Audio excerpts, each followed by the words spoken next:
യെശയ്യാപ്രവചനം 53 അധ്യായം 6 വാക്യം എല്ലാവരും ശബ്ദം ഉയർത്തി വായിച്ചേ. നാം എല്ലാവരും ആടുകളെ പോലെ തെറ്റിയിരുന്നു, നാം ഓരോരുത്തരും താൻ്റെ വഴിക്ക് തിരിഞ്ഞിരുന്നു. എന്നാൽ യഹോവ നമ്മുടെ എല്ലാവരുടെയും അകൃത്യം അവൻ്റെ മേൽ ചുമത്തി. അതെ, സ്തോത്രം. നാം എല്ലാവരും തെറ്റിപ്പോയിരുന്നു, നാം ഓരോരുത്തരും താൻ്റെ വഴിക്ക് തിരിഞ്ഞിരുന്നു. എന്നാൽ യഹോവ നമ്മുടെ എല്ലാവരുടെയും അകൃത്യം അവൻ്റെ മേൽ ചുമത്തി. സ്തോത്രം. യെശയ്യാപ്രവചനം 53 അധ്യായം വളരെ ഇമ്പോർട്ടൻ്റ് ആയിട്ടുള്ള മെശിഹായെ കുറിച്ചുള്ളതായ സ്തോത്രം ഒരു പ്രവചന ഗീതമാണ്. കർത്താവായ യേശു ക്രിസ്തുവാണ് മെശിഹ എന്ന് വളരെ കൃത്യമായി യെശയ്യാവ് ക്രൂശിൻ്റെ ചുവട്ടിൽ നിന്ന് എഴുതിയതുപോലെ എഴുതിയിരിക്കുന്നു. ഒരിക്കൽ കൂടെ ഗദശമനിയിൽ നിന്ന് യേശു കർത്താവിനോട് നടന്നു തുടങ്ങി. ഒരിക്കൽ കൂടെ ഗദശമനിയിൽ നിന്ന് യേശു കർത്താവിനോട് നടന്നു തുടങ്ങി ക്രൂശിൻ്റെ ചുവട്ടിൽ എത്തി എഴുതി തീർത്തതുപോലെ കർത്താവിൻ്റെ പാഷനെ കുറിച്ച്, യേശുവിൻ്റെ കഷ്ടപ്പാടുകളെ കുറിച്ച് ദീർഘദർശന ആത്മാവിൽ, മീനിങ് പ്രൊഫറ്റിക് സ്പിരിറ്റിൽ, പ്രവചന ആത്മാവിൽ യെശയ്യാവ് യേശുവിനെ കുറിച്ച് പറയുകയാണ്. അവൻ സമകാലികനല്ലായിരുന്നു. 700 വർഷങ്ങൾക്ക് മുമ്പ്, യേശുവിന് 700 വർഷങ്ങൾക്ക് മുമ്പ് ഒരക്ഷരം പോലും പാഴാകാതെ തെറ്റാതെ വളരെ കൃത്യമായി യെശയ്യാവ് പറയുകയാണ്. അതൊരു 5 സ്റ്റാൻസ സോങ് ആണ്. അതൊരു 5 ചരണമുള്ളതായ ഒരു ഗീതമാണ്. യെശയ്യാപ്രവചനം 52 അധ്യായം 13, 14, 15 ഒന്നാമത്തെ ചരണമാണ്. 53 മുതൽ 4 ചരണങ്ങളാണ് നിങ്ങൾക്ക് കാണുവാൻ കഴിയുന്നത്.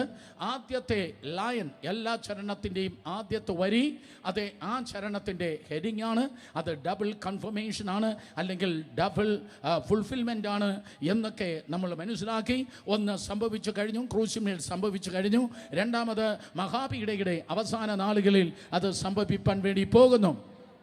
അത് യഹൂദൻ്റെ ഒരു മാനസാന്തര ഗീതമായിരിക്കും. ഇത് ഏറ്റവും അധികമായി ഈ ഭൂപരപ്പിൽ നിന്ന് മാനസാന്തരത്തിനു വേണ്ടി, കൂട്ടമാനസാന്തരത്തിനു വേണ്ടി, സ്തോത്രം, കൂട്ടമായി ജനം മാനസാന്തരപ്പെടുമ്പോൾ, യഹൂദൻ മാനസാന്തരപ്പെടുമ്പോൾ അവർ പാടാൻ പോകുന്നതായ ഒരു ഗീതമായിരിക്കും യെശയ്യാപ്രവചനം 53 അധ്യായം. അർത്ഥം, സ്തോത്രം, ഒരു ഗുരുവിലൂടെയോ ഒരു മതസ്ഥാപകരിലൂടെയോ വേറൊരു പ്രവാചകനിലൂടെയോ വേറൊരു അച്ഛനിലൂടെയോ വേറൊരു പാസ്റ്ററിലൂടെയോ വേറൊരു വിശുദ്ധനിലൂടെയോ ദൈവത്തിൻ്റെ സന്നിധിയിൽ എത്തുവാൻ കഴിയത്തില്ല. ദൈവത്തിൻ്റെ പുത്രനായ യേശു കർത്താവിലൂടെ മാത്രമേ കർത്താവിൻ്റെ സന്നിധിയിൽ എത്തുവാൻ കഴിയത്തുള്ളൂ. യോഹന്നാൻ സുവിശേഷം 14 അധ്യായം 6 വാക്യത്തിൽ കള്ളം പറയാത്ത സത്യവാനായ യേശു അതുകൊണ്ടാണ് പറഞ്ഞത്, ഞാൻ തന്നെ വഴിയും സത്യവൻ ജീവനും. അർത്ഥം, ഞാനും മറ്റു പല വഴികളെപ്പോലെ ഒരു വഴി എന്നല്ല പറഞ്ഞത്, ഞാനും പല സത്യങ്ങളെപ്പോലെ വേറൊരു സത്യം എന്നല്ല പറഞ്ഞത്, ഞാനും പല ജീവനെപ്പോലെ വേറൊരു ബ്രാഞ്ച് ഓഫീസ് എന്നല്ല പറഞ്ഞത്. പകരം ഞാൻ തന്നെ സത്യം, ഞാൻ തന്നെ ജീവൻ, ഞാൻ തന്നെ വഴി എന്ന് യേശു കർത്താവ് പറഞ്ഞു. വേറൊരു വഴിയില്ല, വേറൊരു സത്യമില്ല, വേറൊരു ജീവനുമില്ല. കരങ്ങളെ ഉയർത്തി ഹല്ലേലൂയ പറഞ്ഞേ. സ്തോത്രം. 6 വാക്യം നോക്കുമ്പോൾ തിരുവചനം പറയുന്നു, നാം എല്ലാവരും, സ്തോത്രം, ആരെ പോലെയായിരുന്നു? 6 വാക്യത്തിൽ തിരുവചനം പറയുന്നു, 6 വാക്യത്തിൽ, സ്തോത്രം, നാം എല്ലാവരും ഓരോരുത്തരും താൻ്റെ വഴിക്ക് തിരിഞ്ഞിരുന്നു, നാം എല്ലാവരും ആടുകളെ പോലെ തെറ്റിയിരുന്നു, നാം എല്ലാവരും താൻ്റെ വഴിക്ക് തിരിഞ്ഞിരുന്നു. എന്താണ് സ്തോത്രം ഇവിടെ പ്രവാചകൻ അർത്ഥമാക്കുന്നത്? ഇങ്ങനെയാകുന്നതായ ഒരു പ്രത്യേക കാലഘട്ടം ഇസ്രായേലിൻ്റെ ചരിത്രത്തിൽ നിങ്ങൾക്ക് കാണുവാൻ തക്കോണം കഴിയും. സ്തോത്രം. ന്യായാധിപന്മാരുടെ പുസ്തകം 17 അധ്യായം 6 വാക്യം വായിക്കുമ്പോൾ, ന്യായാധിപന്മാർ 17 അധ്യായം 6 വാക്യം വായിക്കുമ്പോൾ, തോന്നിയ നിലവാരത്തിൽ തങ്ങൾക്ക് തോന്നിയതുപോലെ സ്തോത്രം നടന്നതായ ഒരു ജനക്കൂട്ടമായിരുന്നു ഇസ്രായേൽ രാജ്യം എന്ന് നിങ്ങൾക്ക് കാണുവാൻ ഗുണം കഴിയും. ഒരു പക്ഷേ അപ്പനും അമ്മയും ഇല്ലാത്തതായ ഒരു വീട്ടിൽ പിള്ളേർ വളരുന്നത് എങ്ങനെയായിരിക്കും? അപ്പൻ സ്തോത്ര വിദേശത്താണെന്നിരിക്കട്ടെ, അല്ലെങ്കിൽ അമ്മ ഇല്ലെന്നിരിക്കട്ടെ, മാതാപിതാക്കൾ ഇല്ലെങ്കിൽ ആ വീട്ടിലെ പിള്ളേർ എങ്ങനെയായിരിക്കും വളരുന്നത്? അതുകൊണ്ട് ഈ മുന്നിലിരുന്ന് പടം വരയ്ക്കുന്ന എല്ലാ ജൂനിയർ മൈക്കൽ ഏഞ്ചലോമാരും, സ്റ്റോറി എഴുതുന്ന എല്ലാ ലിയോ ടോൾസ്റ്റോയ്മാരും അതേ അനുഗ്രഹമായിരിക്കാൻ, നന്മ പ്രാപിപ്പാൻ, ജീവിതത്തിൽ ഉയർത്തപ്പെടാൻ, മാനിക്കപ്പെടുവാൻ സ്തോത്രം അപ്പനെയും അമ്മയും അനുസരിച്ചേ പറ്റത്തുള്ളൂ. മാതാപിതാക്കളെ അനുസരിക്കുമ്പോൾ ദീർഘായുസ്സും കൂടെ ഉണ്ടാകുമെന്നുള്ളത് വാഗ്ദത്തത്തോടു കൂടിയതായ കൽപ്പനയാണ്. ഈ തലമുറ, സ്തോത്രം, റെബലിയസ് തലമുറയാകല്, ചോദ്യം ചെയ്യുന്ന തലമുറയാകല്, വിരൽ ചൂണ്ടി സംസാരിക്കുന്ന തലമുറയാകല്. ഈ വിശുദ്ധ പുസ്തകം പറയുന്നു, ഇത് അനുസരണത്തിൻ്റെ തലമുറ തന്നെയാകട്ടെ. യേശു കർത്താവ് അനുസരിച്ചു. യേശു കർത്താവ് പിതാവായ ദൈവത്തിൻ്റെ വചനപ്രകാരം അനുസരിച്ചപ്പോൾ യേശുവിന് വേണ്ടി സ്വർഗം തുറക്കപ്പെട്ടു. സ്വർഗം തുറക്കപ്പെട്ടതുകൊണ്ട് കുരുടന്റെ കണ്ണ് തുറന്നു. സ്വർഗം തുറക്കപ്പെട്ടതുകൊണ്ട് ചെകിടന്റെ ചെവി തുറന്നു. സ്വർഗം തുറക്കപ്പെട്ടതുകൊണ്ട് ഊമന്റെ നാവ് തുറന്നു. സ്വർഗം തുറക്കപ്പെട്ടതുകൊണ്ട് മത്സ്യത്തിന്റെ വായ് തുറന്നപ്പോ ചതുദ്രഹ്മ പണം പുറത്തു വന്നു. സ്വർഗം തുറക്കപ്പെട്ടതുകൊണ്ട് ലാസന്റെ കല്ലറ തുറന്നു. അവസാനം യേശുവിന്റെ കല്ലറയും തുറന്നു. ഹല്ലേലൂയ. യുവ സഹോദരങ്ങൾ കേൾക്കണം. നിനക്കായി ബുദ്ധി തുറക്കുവാൻ, വിദ്യാഭ്യാസം തുറക്കുവാൻ, യൂണിവേഴ്സിറ്റികൾ തുറക്കുവാൻ, കോഴ്സുകൾ തുറക്കുവാൻ, അനുഗ്രഹം തുറക്കുവാൻ, അഭിഷേകം തുറക്കുവാൻ, ശുശ്രൂഷ തുറക്കുവാൻ അനുസരിച്ചേ പറ്റത്തുള്ളൂ. ചോദ്യം ചെയ്യാതെ അനുസരിച്ചാട്ടെ. വേദപുസ്തകം അനുസരിക്കുന്നവരുടെ പുസ്തകമാണ്. യേശു കർത്താവ് അനുസരിക്കുന്നവരുടെ ദൈവമാണ്. കേട്ടവരെല്ലാവരും ആമേൻ പറഞ്ഞാട്. സ്തോത്രം. എന്നാൽ ന്യായാധിപന്മാർ 17:6 വായിക്കുമ്പോൾ അക്കാലത്ത് രാജാക്കന്മാർ ഇല്ലായിരുന്നു. ഗിദിയോൻ പറഞ്ഞു, ഞാൻ രാജാവാകുകയില്ല, എൻ്റെ മക്കളും രാജാവാകത്തില്ലെന്ന് ഗിദിയോൻ പറഞ്ഞു. അക്കാലത്ത് ഇസ്രായേലിൽ രാജാവില്ലായിരുന്നു. ഓരോരുത്തൻ ബോധിച്ചതുപോലെ നടന്നു. സ്പിരിച്വൽ അതോറിറ്റി ഇല്ലാതെ, സ്തോത്രം, ദൈവം നിയമിച്ചു ആക്കിയതായ അതേ ഓർഡർ ഇല്ലാതെ, അല്ലെങ്കിൽ ദൈവം നിയമിച്ചാക്കിയതായ ആ ലീഡർഷിപ്പിനെ മാനിക്കാതെ അയാൾ ആര് എന്നുള്ള അതേ തിരുവനന്തപുരം സ്ലാങ്ങിൽ, സ്തോത്രം, അതേ കീഴ്പ്പെടാതെ അനുസരിക്കാതെ ബോധിച്ചതുപോലെ നടന്നു. ആ ജനം ബോധിച്ചതുപോലെ നടന്നപ്പോൾ ചിലപ്പോൾ മിദ്യാന്റെ കയ്യിൽ, ചിലപ്പോൾ ഫെലിസ്ത്യന്റെ കയ്യിൽ, ചിലപ്പോൾ മറ്റ് ഇതര ജാതികളെ കയ്യിൽ ദൈവം, സ്തോത്രം, ആ ജനത്തെ ഏൽപ്പിച്ചു. സഹോദരി സഹോദരന്മാരെ, കുത്തുവിട്ട പുസ്തകം പോലെ തോന്നിയതുപോലെ നടക്കുന്നതല്ല ക്രിസ്തീയ ജീവിതം. ഇത് കെട്ടുറപ്പുള്ളതായ ഒരു പുസ്തകമാണ്. അതുകൊണ്ട് ദൈവത്തിൻ്റെ കൃപയാൽ ഹല്ലേലൂയ റബലിയസ് ആകല്ല്, പകരം ദൈവം നൽകുന്നതായ അനുഭവത്തിൽ, ദൈവം നൽകുന്നതായ അനുഗ്രഹത്തിൽ നടപ്പാൻ താഴ്മയുടെ വിനയത്തോടെ ആയിരിക്കാൻ കർത്താവ് നമുക്ക് കൃപ ചെയ്യുമാറാകട്ടെ. യേശു കർത്താവ്, സ്തോത്രം, ബോധിച്ചതുപോലെ, അല്ലെങ്കിൽ ഇടയനില്ലാത്ത ആടുകളെ പോലെ, ഞാൻ ആവർത്തിക്കുന്നു, ഇടയനില്ലാത്ത ആടുകളെ പോലെ ജനത്തെ കണ്ടിട്ട് അവൻ മനസ്സലിഞ്ഞതായി മത്തായി സുവിശേഷം 9-ാം അധ്യായം 36, 37, 38 വാക്യങ്ങൾ പറയുന്നു. യേശു കർത്താവ് മനസ്സലിഞ്ഞു. വായ് കാരണം ജനം, സ്തോത്രം, ഇടയനില്ലാത്ത ആടുകളെ പോലെ ആയിരിക്കുന്നു. സ്തോത്രം. യേശു മനസ്സലിഞ്ഞതായി 7 സന്ദർഭങ്ങൾ സുവിശേഷ ഭാഗങ്ങളിൽ നിങ്ങൾക്ക് കാണുവാൻ കഴിയും. അത് ആരാലും ആദരിക്കപ്പെടാതെ, റിജക്റ്റ് ചെയ്യപ്പെട്ടിരുന്നതായ, തിരസ്കരിക്കപ്പെട്ടതായ കുഷ്ഠരോഗിയെ കണ്ട് കർത്താവ് മനസ്സലിഞ്ഞു. സഹായിക്കാനില്ലാത്ത ജനത്തെ കണ്ടിട്ട് കർത്താവ് ഇതാ മനസ്സലിയുകയാണ്. സ്തോത്രം. ഇടയനില്ലാത്ത ആടുകളെ പോലെ ജനം, സ്തോത്രം, തിരിഞ്ഞിരിക്കുന്നത് കണ്ടപ്പോൾ കർത്താവ്, സ്തോത്രം, ഇതാ മനസ്സലിയുണ്ടായി. അതുകൊണ്ട് സ്തോത്രം, മനസ്സിലാക്കണമേ, അതെ, നിശ്ചയമായി ഒരു ഡിവൈൻ ഓർഡർ നമുക്കുണ്ട്, ഒരു ലീഡർഷിപ്പ് ഉണ്ട്. അതുകൊണ്ട് ഒരിക്കലും, സ്തോത്രം, ആ വേലിക്കെട്ടിൽ നിന്ന് നമ്മൾ ഒരിക്കലും പറഞ്ഞു പോകല്ലേ. കേട്ടവർ ആമേൻ പറഞ്ഞേ. യെസ്, അത് ദൈവിക നിയമം തന്നെയാണ്. നാമോ, സ്തോത്രം, 6-ാം വാക്യം ഒരിക്കൽ കൂടെ, നാം എല്ലാവരും ആടുകളെ പോലെ തെറ്റിപ്പോയിരുന്നു. പക്ഷെ നമുക്കൊരു ഇടയനുണ്ട്. ഒരു സാധാ ഇടയനല്ല, അവനൊരു നല്ല ഇടയനാണ്. യോഹന്നാൻ 10, അവൻ നല്ല ഇടയനാണ്. കഴിഞ്ഞ ഒരു സെഷനിൽ ഞാൻ പറഞ്ഞു അവൻ ശ്രേഷ്ഠ ഇടയനാണ്. വീണ്ടും ഞാൻ പറഞ്ഞു അവൻ വലിയ ഇടയനാണ്. അവൻ വലിയ ഇടയനാണ്, അവൻ നല്ല ഇടയനാണ്, അവൻ ശ്രേഷ്ഠ ഇടയനാണ്. How can you say that? അവൻ നല്ല ഇടയനാണ്, വലിയ ഇടയനാണ്, ശ്രേഷ്ഠ ഇടയനാണെന്ന് എങ്ങനെ പറയാൻ കഴിയും? കാരണം നല്ല ഇടയനാണെങ്കിൽ തൻ്റെ ആടുകൾക്ക് വേണ്ടി ജീവനെ കൊടുക്കും. ആടിനെ കൊണ്ട് ജീവിക്കുന്നവൻ്റെ പേരല്ല നല്ല ഇടയൻ. ഒരിക്കൽ കൂടെ എല്ലാ ഞായറാഴ്ച തോറും ആടിനെ കൊണ്ട് ജീവിക്കുന്നവൻ ഇടയനല്ല, പകരം ആടുകൾക്ക് വേണ്ടി ജീവനെ കൊടുക്കുന്നവൻ്റെ പേരാണ് ഇടയൻ. ഹല്ലേലൂയ. ആടുകൾക്ക് വേണ്ടി ജീവനെ കൊടുക്കുന്നവൻ്റെ പേരാണ് ഇടയൻ. മെഗാ ചർച്ചിൻ്റെ മൂവ്മെൻറ്റ് ഇന്ത്യയിൽ ആരംഭിക്കുന്നത് ചെന്നൈയിൽ നിന്നാണ്. വലിയ സഭകളെക്കുറിച്ചുള്ളതായ സ്തോത്രം മൂവ്മെൻറ്റ് ആരംഭിക്കുന്നത് ചെന്നൈയിൽ നിന്നാണ്. ചെന്നൈയിലെ അപ്പോസ്തലിക് ക്രിസ്ത്യൻ അസംബ്ലി, ACA എന്നാണ് ആ സഭയുടെ പേര്. ആ സഭയുടെ സ്ഥാപക നേതാവ്, സ്തോത്രം, അതെ, പാസ്റ്റർ സുന്ദരം എന്ന ദൈവദാസനാണ്. ബിന്ദു ചേച്ചിയൊക്കെ ഞാൻ ഈ പറയുമ്പോൾ സംഭവം 100 കണക്കിന് പ്രാവശ്യം കേട്ടിട്ടുണ്ട്. പാസ്റ്റർ, സ്തോത്രം, സുന്ദരം നമ്മുടെ തൊട്ടടുത്ത ജില്ലയായ കന്യാകുമാരി ജില്ലയിൽ പള്ളിയാടി എന്നറിയപ്പെടുന്നതായ സ്ഥലത്ത് ജനിച്ചു വളർത്തപ്പെട്ട ആളാണ്. കന്യാകുമാരി ജില്ലയിലെ മാർത്താണ്ഡം കഴിഞ്ഞ് പ്രോബ്ലി മാക്സിമം ഒരു 10 കിലോമീറ്റർ അപ്പുറത്ത് പോകുമ്പോൾ പള്ളിയാടി നിങ്ങൾക്ക് കാണുവാൻ കഴിയും. പള്ളിയാടിയിലേക്ക് ഈ അടുത്ത സമയത്ത് ഞാൻ പോയി പ്രസംഗിക്കുകയുണ്ടായി. കരിങ്കലിനടുത്തുള്ളതായ സ്ഥലമാണ് പള്ളിയാടി. ഓൾമോസ്റ്റ് 60 വർഷങ്ങൾക്ക് മുമ്പ് പാസ്റ്റർ സുന്ദരത്തിന് ഒരു വിളിയുണ്ടായി, നീ ചെന്നൈ പട്ടണത്തിലേക്ക് കടന്നു പോകണം. അന്യാരാധന കൊണ്ട് നിറഞ്ഞിരുന്നതായ, ദുർഭൂതങ്ങൾ കാവൽ നിന്ന ഒരു പട്ടണമായിരുന്നു, സ്തോത്രം, ചെന്നൈ പട്ടണം. അവിടെ കടന്നുപോയി ആരംഭ വർഷത്തിൽ ഭയങ്കര യുദ്ധമായിരുന്നു, ഭയങ്കര സ്ട്രഗിളായിരുന്നു. എന്നും രോഗങ്ങൾ, എന്നും പൈശാചിക ഉപദ്രവങ്ങൾ, എന്നും പ്രശ്നങ്ങൾ ഒക്കെ ആയിരുന്നു ആ ദൈവത്തിൻ്റെ ദാസൻ അഭിമുഖീകരിച്ചത്. എല്ലാവരും പറഞ്ഞു, സ്തോത്രം, നീ വിട്ടേച്ചു പോ. തൻ്റെ കുടുംബാംഗങ്ങളെ പറഞ്ഞു, തൻ്റെ ഭാര്യ പറഞ്ഞു. പക്ഷേ ദൈവം മാത്രം പറഞ്ഞില്ല. കമോൺ, ദൈവം മാത്രം പറയാത്തത് കൊണ്ട് താൻ പിടിച്ചു നിന്നു. എല്ലാവരും എതിരെ പറയുമ്പോൾ ചെക്ക് ചെയ്യുക, ദൈവം എന്താണ് പറയുന്നത്. കമോൺ, എന്താ സംഭവിച്ചത്? സ്തോത്രം, 8-10 പേർ ഒരു ദിവസം സ്തോത്രം ആ സഭയിൽ ഇങ്ങനെ കൂടി വരുന്ന സമയത്ത് പെട്ടെന്നൊരു ബ്രേക്ക് ത്രൂ ഉണ്ടായി. ആ ബ്രേക്ക് ത്രൂ 6ഓളം പേർ അന്ന് സ്നാനപ്പെട്ട ദൈവസഭയിൽ കടന്നു വന്നു. അതിൽ ഒരു സഹോദരി അവിടുത്തെ ഉന്നത കുലത്തിൽ, ഉന്നത കുടുംബത്തിൽ ജനിച്ചു വളർത്തപ്പെട്ടവളാണ്. സാധാരണ കാലത്ത് ഒരാൾ ആ ഒരു സമുദായത്തിൽ നിന്ന് വിശ്വാസത്തിലേക്ക് വരിക എന്ന് പറഞ്ഞാൽ അതിശയിക്കുന്നതായ ഒരു കാര്യമാണ്. പക്ഷേ ദൈവത്തിൻ്റെ ദാസന് ഭയങ്കര സന്തോഷമായിരുന്നു.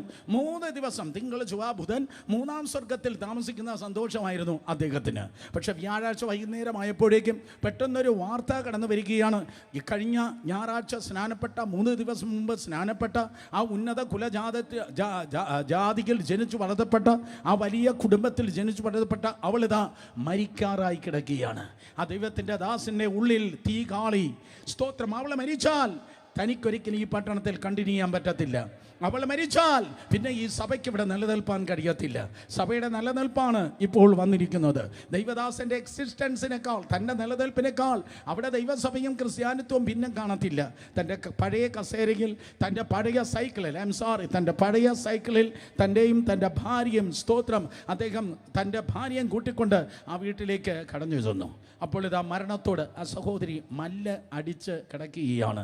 സ്തോത്രം, ദൈവത്തിൻ്റെ സന്നിധിയിൽ അദ്ദേഹം മുട്ടുമടക്കി. ദൈവവചനപ്രകാരം ശരിയാണോ എന്ന് നിങ്ങൾ ചോദിച്ചാൽ എനിക്കറിയത്തില്ല. പക്ഷെ 2.5 മണിക്കൂർ താൻ ഇങ്ങനെയാണ് പ്രാർത്ഥിച്ചത്: കർത്താവേ, അവളുടെ ജീവനെ നീ എടുക്കല്ല, അവളുടെ ജീവനെ നീ എടുക്കല്ല.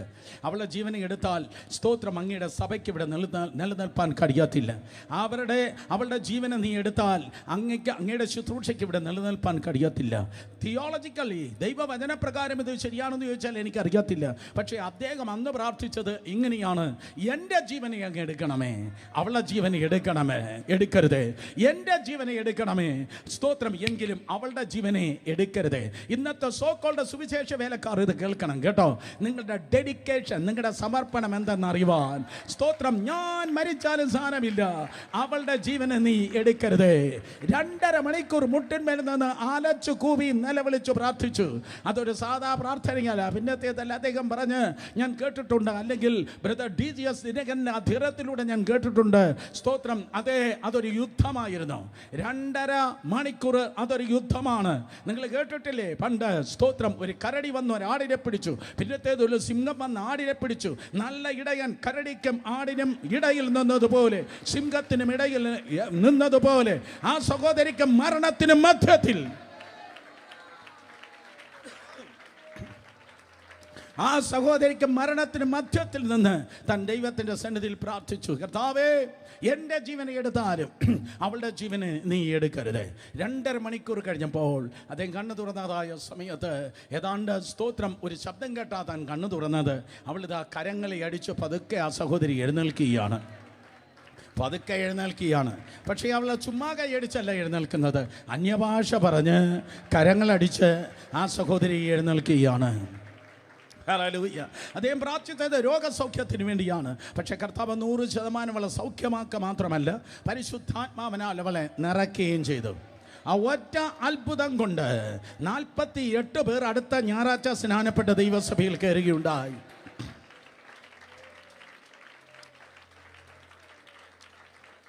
അതുകൊണ്ട് ആടുകൾക്ക് വേണ്ടി ഇടയനെ, സ്തോത്രം, ആടുകൾക്ക് വേണ്ടി ജീവനെ കൊടുക്കുന്നവനാണ് നല്ല ഇടയൻ. അല്ലാതെ ഞായറാഴ്ച തോറും വന്നിട്ട് ആടുകളെ കൊണ്ട് ജീവിക്കുന്നവനല്ല ഇടയൻ. ആടുകൾക്ക് വേണ്ടി ജീവനെ കൊടുക്കുന്ന നല്ല ഇടയൻ, വലിയ ഇടയൻ, ശ്രേഷ്ഠ ഇടയൻ. കേട്ടവർ കരങ്ങൾ ഉയർത്തി ഹല്ലേലൂയ പറഞ്ഞാട്ട്. മോനെ, ഈ മോണിറ്റർ അൽപ്പെടു തന്നാൽ കുറച്ചുകൂടെ നന്നായിരുന്നു. സ്തോത്രം, താങ്ക് യു.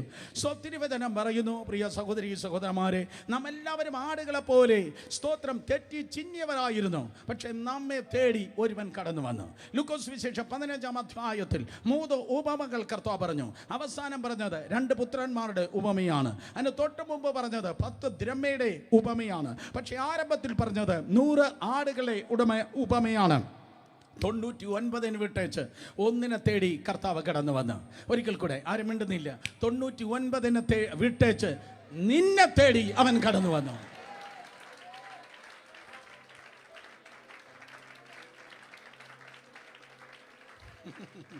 അടുത്തിരിക്കുന്നവർ തൊട്ട് പറ, ആ 100ാമത്തത് ഞാനായിരുന്നു. പറഞ്ഞേ, യെസ്, നിന്നെ തേടി നല്ല ഇടയൻ കടന്നു വന്ന്. സ്തോത്രം. അതെ, യേശു കർത്താവ് കൽവരി ക്രൂശിൽ നമുക്ക് വേണ്ടി മരിച്ചതിൻ്റെ ഏറ്റവും പരമപ്രധാനമായ കാര്യങ്ങളിലൊന്ന്, നാം എല്ലാവരും ആരായിരുന്നു? നാം എല്ലാവരും ആടുകളെ പോലെ തെറ്റിപ്പോയിരുന്നു. നാം ഓരോരുത്തൻ താൻ്റെ വഴിക്ക് തിരിഞ്ഞിരുന്നു. എന്നാൽ യഹോവ നമ്മുടെ എല്ലാവരുടെയും അകൃത്യം യേശുവിൻ്റെ മേൽ ചുമത്തി. സ്തോത്രം. യേശു കർത്താവിൻ്റെ മേൽ ആ അകൃത്യം ചുമത്തി കർത്താവ് യേശു ക്രിസ്തു നമുക്ക് വേണ്ടി മരിച്ചു. സ്തോത്രം. യേശു കർത്താവ് നമുക്ക് വേണ്ടി മരിച്ചു. കേൾക്കണം, യേശു കർത്താവ് നമുക്ക് വേണ്ടി മരിച്ചത് കൊണ്ട് ഈ ലോകത്തിൽ മാത്രമല്ല ആ ബെനിഫിറ്റ്സ് നമുക്കുണ്ടാകുന്നത്. യേശു തിരുവചന പ്രകാരം മരിച്ചടക്കപ്പെട്ട് ഉയർത്തെഴുന്നേറ്റത് കൊണ്ട് 70 വർഷം അല്ലെങ്കിൽ 80 വർഷം പോട്ടെ, 90 വർഷം നിങ്ങൾ മിണ്ടുന്നില്ല, സന്തോഷമില്ലാത്തത് കൊണ്ടാണ്. 100 വർഷം 120 വർഷം നിങ്ങൾ ജീവിച്ചിരുന്നാലും ക്രൂശിലെ മരണത്തിൻ്റെ നന്മ ഈ ലോകത്തിലെ ജീവിതം കൊണ്ട് തീർന്നു പോകുന്നില്ല.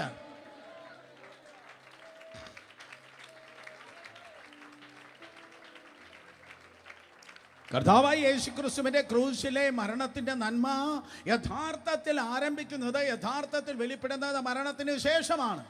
കണക്കത്തുന്ന നരകത്തിൽ, സാത്താനും അവന്റെ ദൂതന്മാർക്ക് വേണ്ടി ഒരുക്കിയിരിക്കുന്നതായ നരകത്തിൽ നീ വീഴാതെ മഹത്വത്തിന്റെ തേജസ്സിന്റെ സ്വർഗത്തിലേക്ക് നീ എത്തുന്നത് കർത്താവ് യേശു ക്രിസ്തുവിന്റെ ക്രൂശിലെ മരണം നിമിത്തമാണ്.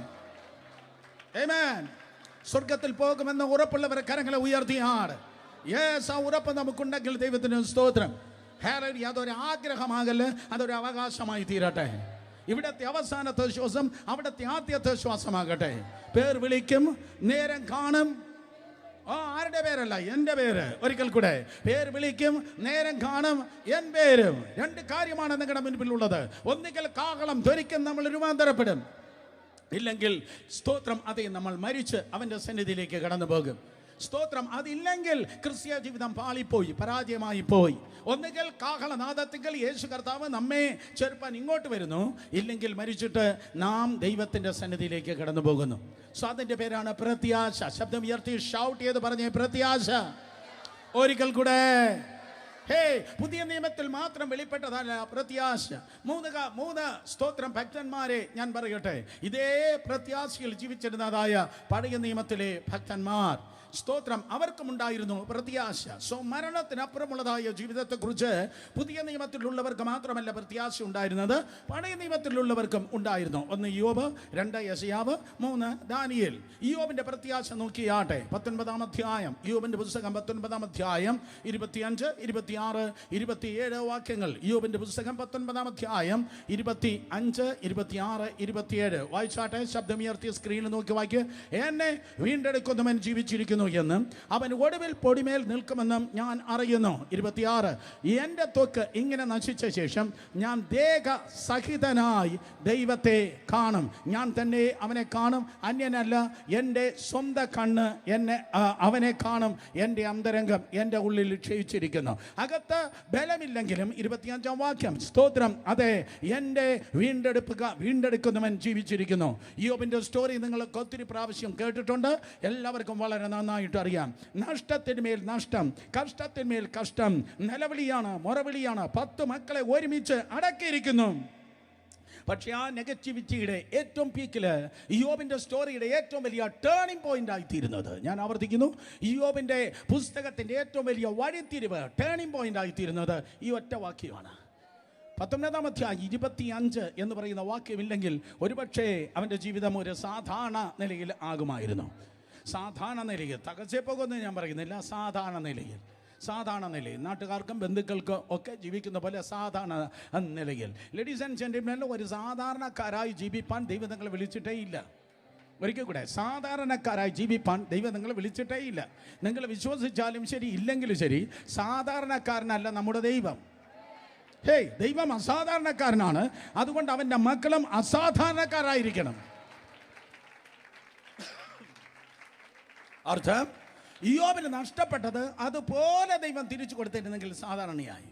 യോബിന് പോയതെല്ലാം അതുപോലെ മടങ്ങി വന്നിരുന്നെങ്കിൽ അതേ സാധാരണ നിലയിലായി. പക്ഷേ തിരുവചനം പറയുന്നു, സ്തോത്രം, എൻ്റെ വീണ്ടെടുപ്പുകാരൻ ജീവിച്ചിരിക്കുന്നു. My redeemer leaves. എൻ്റെ വീണ്ടെടുപ്പുകാരൻ ജീവിച്ചിരിക്കുന്നു. എന്തൊക്കെ എനിക്ക് തകർന്നാലും, എന്തൊക്കെ പ്രശ്നങ്ങൾ വന്നാലും, എത്ര വലിയ വെല്ലുവിളി ഉണ്ടെങ്കിലും എൻ്റെ വീണ്ടെടുപ്പുകാരൻ എനിക്കായി ജീവിക്കുന്നു, എനിക്കായി ജീവിക്കുന്നു. ഏതോ കുടുംബങ്ങളോട്, ഏതോ വ്യക്തികളോട് ഇന്ന് രാത്രിയിൽ ഞാൻ പറയുന്നു, നിങ്ങൾക്ക് വെല്ലുവിളി കാണും, പ്രശ്നം കാണും, പ്രയാസം കാണും, പക്ഷേ ഒരുവൻ നിങ്ങൾക്കായി ജീവിക്കുന്നു. അവൻ പറഞ്ഞു യോഹന്നാൻ 14:19, ഞാൻ ജീവിക്കുന്നത് കൊണ്ട് നിങ്ങളും ജീവിക്കും. ശബ്ദം ഉയർത്തി പറഞ്ഞാട്ടെ, ഞാൻ ജീവിക്കുന്നത് കൊണ്ട് നിങ്ങളും ജീവിക്കും. യേശു കർത്താവ് ജീവിക്കുന്നത് കൊണ്ട് നിങ്ങൾ ആത്മഹത്യ ചെയ്യത്തില്ല, നിങ്ങൾ തകർന്നു പോകത്തില്ല, നിങ്ങളുടെ ജീവിതം മുങ്ങിപ്പോകത്തില്ല. പകരം ദൈവകൃപയാൽ ജയത്തിന്മേൽ ജയമായി ദൈവകൃപയോടെ മാന്യതയോടെ നിങ്ങൾ ജീവിപ്പാൻ പോകുന്നു. സോ യോബിന് ആ പ്രത്യാശയുണ്ട്, ഞാൻ ദേഹസഹിതനായി എൻ്റെ വീണ്ടെടുപ്പുകാരനെ കാണും. He was talking about the eternity. നിത്യതയിൽ ഞാൻ എൻ്റെ കർത്താവിനെ കാണുവാൻ പോകുന്നു. കർത്താവിനെ ഞാൻ കാണുമെന്ന് പറയുന്നവർ കരങ്ങളെ ഉയർത്തിയാട്ടെ. ഹല്ലേലൂയ. കണ്ടിടും കണ്ടിടും പ്രിയനെ ഞാൻ കണ്ടിടും. ബാക്കി പറ, അന്യനല്ല സ്വന്തം കണ്ണാൽ തൻ്റെ മുഖം കണ്ടിടും. ഒരിക്കൽ കൂടെ, കണ്ടിടും കണ്ടിടും പ്രിയ കണ്ടിടും, അന്യനല്ല സ്വന്തം കണ്ണാൽ തൻ്റെ മുഖം കണ്ടിടും. ഒരിക്കൽ കൂടെ, കണ്ടിടും കണ്ടിടും പ്രിയനെ ഞാൻ കണ്ടിടും, അന്യനല്ല സ്വന്തം കണ്ണാൽ തൻ്റെ മുഖം കണ്ടിടും. യെസ്, അത് യോബിൻ്റെ പ്രത്യാശയായിരുന്നു. നമ്പർ 2, യെശയ്യാവ് 26-19 യെശയ്യാവിൻ്റെ പ്രത്യാശ. യെശയ്യാ പ്രവചനം 26 അതിൻ്റെ 19 He was also the man of hope. അവനിതാ നിത്യതയുടെ പ്രത്യാശയിൽ താനായിരിക്കുന്നു. നോക്കിയേ, നിന്റെ മൃതന്മാർ ജീവിക്കും, എൻ്റെ ശവങ്ങൾ എഴുന്നേൽക്കുക. പൊടിയിൽ കിടക്കുന്നവരെ ഉണർന്നു ഘോഷിപ്പിൻ. നിന്റെ മഞ്ഞ പ്രഭാതത്തിൽ മഞ്ഞ് പോലെ ഇരിക്കുന്നു. ഭൂമി പ്രേതന്മാരെ പ്രസവിക്കുമല്ലോ. ഫസ്റ്റ് പാർട്ട്, നിന്റെ മൃതന്മാർ ജീവിക്കും, എൻ്റെ ശവങ്ങൾ എഴുന്നേൽക്കും. യെസ്, അത് തന്നെയാണ് 1 കൊരിന്ത്യർ ലേഖനം 15:52 പൗലോസ് അപ്പോസ്തലൻ കൊരിന്ത്യ സഭയോട് പറയുന്നത്. കാഹളം ധ്വനിക്കും, മരിച്ചവർ അക്ഷയരായി ഉയർത്തെഴുന്നേൽക്കുക. ഒരിക്കൽ കൂടെ, കാഹളം ധ്വനിക്കും, മരിച്ചവർ അക്ഷയരായി ഉയർത്തെഴുന്നേൽക്കുക. എല്ലാവർക്കും കാണാതെ ഇറങ്ങിയെന്നുള്ള വാക്യം 1 തെസ്സലോനിക്ക ലേഖനം 4:16-17. മിക്കവാറും എല്ലാ ഞായറാഴ്ച കേൾക്കുന്നത് കർത്താവ് താൻ ഗംഭീരനാദത്തോടും പ്രധാന ദൂതൻ്റെ ശബ്ദത്തോടും ദൈവത്തിൻ്റെ കാഹളധ്വനിയോടും കൂടെ വരും. ക്രിസ്തുവിൽ മരിച്ചവർ ഉയർത്തെഴുന്നേൽക്കും. യെശയ്യാവ് പറയുകയാണ് തൻ്റെ ഹോപ്പിനെ കുറിച്ച്, തൻ്റെ പ്രത്യാശയെക്കുറിച്ച്. നിന്റെ മൃതന്മാർ ജീവിക്കും, എൻ്റെ ശവങ്ങൾ എഴുന്നേൽക്കുക. കരങ്ങൾ ഉയർത്തി ഹല്ലേലൂയ പറഞ്ഞേ. സോ സ്തോത്രം. അതെ, യോബാകട്ടെ യെശയ്യാവാകട്ടെ അവരെല്ലാവരും സ്തോത്രം പ്രത്യാശയുടെ ജനമായിരുന്നു. നമ്പർ 3, മൂന്നാമത് ഫേമസ് ആയ വാക്യം ദാനിയേൽ പ്രവചനം 12-2 ദാനിയേൽ പ്രവചനം 12-2 ലൈഫ് ലോങ് ഭൂരിപക്ഷം സമയത്ത് വെജിറ്റേറിയനായി ജീവിച്ച് മരിച്ച ഒരു മനുഷ്യനായിരുന്നു ദാനിയേൽ. തൻ്റെ ഡെഡിക്കേഷൻ അവണ്ണമായിരുന്നു, തൻ്റെ സമർപ്പണം സ്തോത്രം അങ്ങനെയായിരുന്നു. അവൻ ജീവിച്ചത് ആളിനെ പോലെയല്ല. എത്ര പേർക്ക് ഇതിന് കോംപ്രഹെൻഡ് ചെയ്യാൻ പറ്റുന്നു, സ്തോത്രം പറയാൻ പറ്റുന്നെന്ന് എനിക്കറിയത്തില്ല. അവൻ ജീവിച്ചത് മറ്റൊരാളിനെ പോലെയല്ല. 100 കണക്കിനല്ല, ആയിരക്കണക്കിന്, മേ ബി 10,000 യഹൂദന്മാർ അവനോടൊപ്പം സ്തോത്രം ബാബേൽ സംസ്ഥാനത്തുണ്ടായിരുന്നു. പക്ഷേ മറ്റുള്ളവരെ പോലെയല്ല അവൻ ജീവിച്ചത്. അവൻ്റെ ആറ്റിറ്റ്യൂഡ് വ്യത്യസ്തമായിരുന്നു. ഞാനിങ്ങനെ പറയട്ടെ, അവൻ്റെ ആറ്റിറ്റ്യൂഡ് വ്യത്യാസമായതുകൊണ്ട് അവൻ്റെ ആൾട്ടിറ്റ്യൂഡ് വ്യത്യാസമായിരുന്നു. അതുകൊണ്ട് എൻ്റെ ശുശ്രൂഷ നന്നാക്കണമേ എന്ന് പ്രാർത്ഥിക്കുന്നതിന് മുൻപ് എൻ്റെ ജീവിതം നന്നാക്കണമേ. കാരണം ജീവിതം നന്നാക്കുന്നവന് മാത്രമേ, ബാക്കി പറ, കിട്ടിയില്ല ഒരിക്കൽ കൂടെ, ജീവിതം നന്നാക്കുന്നവന് മാത്രമേ ശുശ്രൂഷ നന്നാക്കാൻ കഴിയത്തുള്ളൂ. സ്തോത്രം. സോ ഈ പുള്ളി ദാനിയേൽ അവൻ ലൈഫ് ലോങ് വെജിറ്റേറിയൻ ആയിരുന്നു. രാജാവിൻ്റെ ഭോജനം അവൻ കഴിച്ചില്ല, ശാഖഭോജനം, ദാറ്റ് മീൻസ് വെജിറ്റേറിയൻ. ചിലർ ജീവിക്കുന്നതേ തിന്നാനാണ്. ഹല്ലേലൂയ. ചിലർ ജീവിക്കുന്നതേ തിന്നാനാണ്. ജഡം തിന്ന് ചിലത് സ്തോത്രം തിന്ന്, അതെ സ്തോത്രം തിന്നങ്ങ് പൊളക്കുകയാണ്. വേറെ ഒരിക്കൽ സ്പീക്കറും പറയത്തില്ല, മക്കളെ ലൈഫ് ലോങ് നീ എന്നെ സഹിച്ചേ പറ്റത്തുള്ളൂ, ഇല്ലെങ്കിൽ എന്നെക്കാൾ ബെറ്റർ ആയിട്ടുള്ള ആരെങ്കിലും കണ്ടിട്ടുണ്ടെങ്കിൽ കൊണ്ടുവന്നാട്ടെ, no problem, I don't have any complaint. പക്ഷേ നീ ജീവിക്കുന്നത് തിന്നാനാകല്, നീ ജീവിക്കുന്നത് യേശുവിന് വേണ്ടിയാകണം. രാജ്യം മുഴുവൻ മാറ്റിയ ഒരുത്തനെ എനിക്കറിയാം. രാജ്യത്തെ മാറ്റിയവനായിരുന്നു ഏലിയാവ്. രാജ്യത്തെ മാറ്റി അവൻ്റെ ഊണ് മേശയിൽ, അവൻ്റെ ഊണ് നോക്ക്, രാവിലെ വൈകിട്ട് മാത്രമാണ് അവൻ തിന്നത്. വീട്ടിൽ ആഹാരത്തിന് വേണ്ടി വഴക്കുണ്ടാക്കുന്ന സഹോദരന്മാർ വന്നിട്ടുണ്ട്. വീട്ടിൽ ആഹാരം എറിഞ്ഞു കളഞ്ഞവന്മാർ വന്നിട്ടുണ്ട്. വിതയ്ക്കുന്നത് കൊയ്യും, സൂക്ഷിച്ചോ. ഹല്ലേലൂയ. നീ ജീവിക്കുന്നത് തിന്നാൻ വേണ്ടിയാകല്ല, നീ ജീവിക്കുന്നത് യേശുവിന് വേണ്ടിയായിരിക്കണം. ഈ മനുഷ്യൻ വെജിറ്റേറിയൻ മാത്രമാണ് ഭക്ഷിച്ച് ജീവിച്ചത്. അതുകൊണ്ട് ആർക്കുമില്ലാത്ത മഹത്വം ഈ പുള്ളിക്കുണ്ടായിരുന്നു. സ്തോത്രം. തന്നെക്കുറിച്ച് പ്രസംഗിക്കാൻ പല സെഷൻ വേണം. അവസാനമായി താൻ മരിക്കുമ്പോൾ നിലത്തിലെ പൊടിയിൽ നിദ്ര കൊള്ളുന്നവരിൽ പലരും, ചിലർ നിത്യജീവനായും ചിലർ ലജ്ജയ്ക്കും നിത്യം നിന്ദയ്ക്കുമായി ഉണരും. 3 തരത്തിലുള്ള ഉയർപ്പിനെ കുറിച്ച് ദാനിയേൽ പറയുകയാണ്. സ്തോത്രം. നിലത്തെ പൊടിയിൽ നിദ്ര കൊള്ളുന്നവരിൽ പലരും, ചിലർ നിത്യജീവനായിട്ട് ചിലർ ലജ്ജയ്ക്കായിട്ട് നിത്യം നിന്ദയ്ക്കായി ഉണരും. That's a sound of hope. അത് പ്രത്യാശയുടെ ശബ്ദമാണ്. സ്തോത്രം. പലരും അതേ കാണാതെ പോയ ആടുകളെ പോലെ തെറ്റിയവരായിരുന്നു നമ്മൾ. പക്ഷെ തെറ്റിപ്പോയ നമ്മെ 2000 വർഷങ്ങൾക്ക് മുമ്പ് യേശു കർത്താവ് ഈ ലോകത്തിലേക്ക് തേടി കടന്നു വന്നു. ഹല്ലേലൂയ. ഈ ലോകത്തിലേക്ക് യേശു കർത്താവ് നമ്മെ തേടി കടന്നു വന്നു. അതിന്റെ പേരാണ് സുവിശേഷം. കേട്ടവർ ശക്തിയോടെ ആമേൻ പറഞ്ഞാട്. അതെ, നമ്മെ തേടി കർത്താവ് കടന്നു വന്നു. അതുകൊണ്ട് സ്തോത്രം. ഇനി നമ്മൾ ഇടയൻ ഇല്ലാത്ത ആടുകളെ പോലെയല്ല, പകരം ഇടയൻ ഉള്ളവരായി ദൈവകൃപയാൽ ജീവിക്കുമ്പോൾ ഇയ്യോബിനെ പോലെ, യെശയ്യാവിനെ പോലെ, ദാനിയേലിനെ പോലെ നമുക്ക് മറവാൻ തക്കൊണ്ട് കഴിയും. ഞാൻ മരിച്ചു പൊടിയിൽ കിടന്നാൽ കാഹളം ധരിക്കും, മരിച്ചുവർ ഉയർത്തെഴുന്നേൽക്കും. എല്ലാം ഞാൻ ജീവനോടെ ഇരിക്കുമ്പോൾ ഈ ജനറേഷനിലാണ് കർത്താവ് കടന്നു വരുന്നതെങ്കിൽ ഈ പാറ്റ തിമിർത്തു പെയ്യുന്ന മഴക്കാലത്ത് ഈ പാറ്റ പറന്നു പോകുന്നത് പോലെ, അതേ ബട്ടർഫ്ലൈ പറന്നു പോകുന്നത് പോലെ ഞാനും ഇതാ പറന്നു പോകും. 2 കരങ്ങൾ അടിച്ച് വിശ്വസിക്കുന്നവർ ദൈവത്തെ സ്തുതിച്ചേ.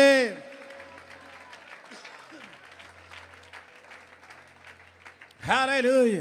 തുടർന്നുള്ള 45 മിനിറ്റിൽ നിർത്താൻ ശ്രമിക്കാം. സ്തോത്രം. 45 മിനിറ്റിൽ അടുത്ത ദൂതിലേക്ക് നമ്മുടെ ശ്രദ്ധയെ തിരിക്കാം. അതെ, അടുത്ത ടൈറ്റിൽ ഇതാണ്, കുഞ്ഞാടിൻ്റെ മൗനം, the silence of the lamb. കുഞ്ഞാടിൻ്റെ മൗനം, സൈലൻസ് ഓഫ് ദ ലാംബ്. കാരണം യെശയ്യാ പ്രവചനം 53-ാം അധ്യായത്തിൻ്റെ അടുത്ത സ്റ്റാൻസിയാണിത്, അടുത്ത ചരണമാണിത്. ഓൾറെഡി ഞാൻ നിങ്ങളോട് പറയുകയുണ്ടായി. സ്തോത്രം. 5 സ്റ്റാൻസ് ഉള്ളതായ ഒരു പാട്ടാണ് ഇത്. യെശയ്യാ പ്രവചനം 52-ന്റെ 13, 14, 15. ദെൻ യെശയ്യാ പ്രവചനം 53-ന്റെ ആദ്യത്തെ 52-ന്റെ സ്തോത്രം അതെ 13, 14, 15. ദെൻ 53-ന്റെ 1 മുതൽ 3 വരെ, 4 മുതൽ 6 വരെ നമ്മൾ തീർത്തു കഴിഞ്ഞു. 4 മുതൽ 6 വരെ സെക്കൻഡ് സ്റ്റാൻസ. ഇന്ന് രാത്രി നാം കേൾക്കുവാൻ വേണ്ടി പോകുന്നത് യെശയ്യാ പ്രവചനം 7, 8, 9. 7, 8, 9. യെശയ്യാ പ്രവചനം 7, 8, 9. സന്തോഷം ഉണ്ടെങ്കിൽ ആമേൻ പറഞ്ഞേ. സ്തോത്രം. യെശയ്യാ പ്രവചനം അതെ 7-ാം വാക്യത്തിൽ കാണുന്നത് ദ അറസ്റ്റ് ആൻഡ് ട്രയൽ. യേശു കർത്താവിൻ്റെ അറസ്റ്റും സ്തോത്രം യേശു കർത്താവിൻ്റെ വിസ്താരവുമാണ് 7-ാം വാക്യത്തിൽ കാണുന്നത്. 8-ാം വാക്യത്തിൽ കാണുന്നത് കർത്താവ് യേശു ക്രിസ്തുവിനെ വിസ്തരിച്ച് കൊല്ലുകയാണ്. 9-ാം വാക്യത്തിൽ കാണുന്നത് കർത്താവ് യേശുവിനെ അടക്കുകയാണ്. യേശുവിൻ്റെ വിസ്താരം, യേശു കർത്താവിൻ്റെ സ്തോത്രം അതെ മരണം, യേശു കർത്താവിൻ്റെ അടക്കം, ഇത് 3-മാണ് സ്തോത്രം അതെ 7, 8, 9 വാക്യത്തിൽ എഴുതിയിരിക്കുന്നത്.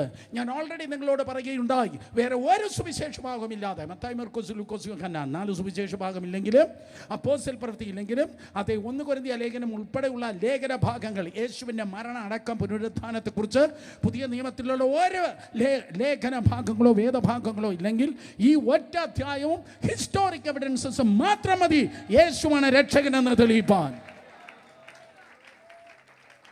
ആ ഒറ്റ അധ്യായം മതി യേശു കർത്താവിന് രക്ഷകനെന്ന് തെളിയിപ്പാൻ.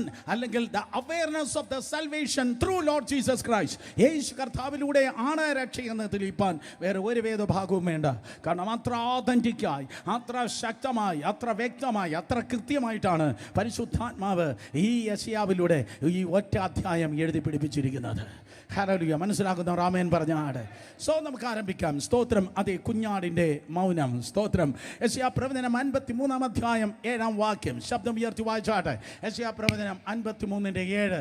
തന്നെത്താൻ താഴ്ത്തി വായെ തുറക്കാതിരുന്നിട്ടും അവൻ പീഡിപ്പിക്കപ്പെട്ടു, കൊല്ലുവാൻ കൊണ്ടുപോകുന്ന കുഞ്ഞാടിനെ പോലെയും രോമം കത്തിക്കുന്നതിന് മുൻപാകെ മിണ്ടാതിരിക്കുന്ന ആടിനെ പോലെയും അവൻ വായെ തുറക്കാതിരുന്നു. ഇവിടെ ഇതാ തിരുവചനം പറയുന്നു. സ്തോത്രം. യേശു കർത്താവ് the Lamb of God. കർത്താവ് യേശു ക്രിസ്തു അവൻ ദൈവത്തിൻ്റെ കുഞ്ഞാടാണ്. നിങ്ങളെല്ലാവരും ഇന്ന് രാവിലെയും കേൾക്കുകയുണ്ടായി. യോഹന്നാൻ സ്നാപകൻ വിളിച്ചു പറഞ്ഞു, ഇതാ സ്തോത്രം ലോകത്തിൻ്റെ പാപത്തെ ചുമക്കുന്ന ദൈവത്തിൻ്റെ കുഞ്ഞാട്. 1 കൊരിന്ത്യർ 5 പൗലോസ് അപ്പോസ്തലൻ പറഞ്ഞു, സ്തോത്രം, അവൻ നമ്മുടെ പെസഹ കുഞ്ഞാട്.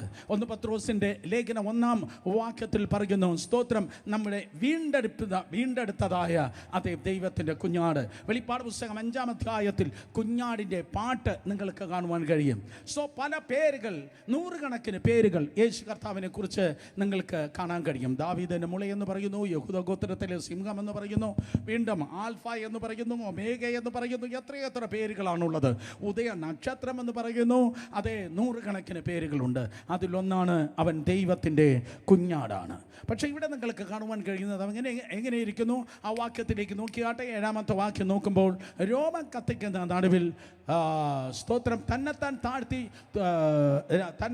താഴ്ത്തി വായ തുറക്കാതിരുന്നിട്ടും അവൻ പീഡിപ്പിക്കപ്പെട്ടു. ശബ്ദം ഉയർത്തി പറഞ്ഞാട്ടെ, പീഡിപ്പിക്കപ്പെട്ടു. സോ പീഡിപ്പിക്കപ്പെടുന്നതായ ഒരു കുഞ്ഞാട്, പീഡിപ്പിക്കപ്പെടുന്നതായ ഒരു കുഞ്ഞാട്. സ്തോത്രം, ഈ പീഡിപ്പിക്കപ്പെട്ടു എന്നതിന്, സ്തോത്രം, ഈ പീഡിപ്പിക്കപ്പെട്ടു എന്നതിന് എബ്രായ പദം എഴുതിയിരിക്കുന്നത് നാഗ്യാസ്, NAWGAS, NAWGAS എബ്രായ പദമാണ് നാഗ്യാസ്. സ്തോത്രം, അത് ടാസ്ക് മാസ്റ്റേഴ്സ് അല്ലെങ്കിൽ സ്തോത്രം, അതെ മോശയുടെ കാലത്തുണ്ടായിരുന്നല്ലോ. ആരാണ് മോശയുടെ കാലത്ത് ഉണ്ടായിരുന്നതായ പീഡിപ്പിക്കുന്നതായ ആൾക്കാർ? Task masters. സ്തോത്രം, സെയിം വേർഡാണ് അവിടെ ഉപയോഗിച്ചിരിക്കുന്നത്. കൃത്യമായി അറിയണമെങ്കിൽ പുറപ്പാട് പുസ്തകം 3-ാം അധ്യായം അതിൻ്റെ 6, 7, 8 വാക്യങ്ങൾ നിങ്ങൾക്ക് കാണുവാൻ തക്കോണം കഴിയും. സ്തോത്രം, ഊഴിയ വിചാരകന്മാർ. ആരാണ് ഊഴിയ വിചാരകന്മാർ? വായിച്ചിട്ടുള്ളവർ കരങ്ങളെ ഉയർത്തിയാണ്ട്. ഊഴിയ വിചാരകന്മാർ. 7-ാം വാക്യത്തിലേക്ക് നോക്കുക. പുറപ്പാട് 3-ന്റെ 7 വായിക്കുമ്പോൾ, യഹോവ അരുളി ചെയ്തത്, മിസ്രയീമിലുള്ള എൻ്റെ ജനത്തിൻ്റെ കഷ്ടത ഞാൻ കണ്ടു. ഊഴിയ വിചാരകന്മാർ നിമിത്തമുള്ള അവരുടെ വിളിയും ഞാൻ കേട്ടു. ഞാൻ അവരുടെ സങ്കടങ്ങൾ അറിയുന്നു. ഊഴിയ വിചാരകന്മാർ. സ്തോത്രം, ഊഴിയ വിചാരന്മാർ, ടാസ്ക് മാസ്റ്റേഴ്സ്.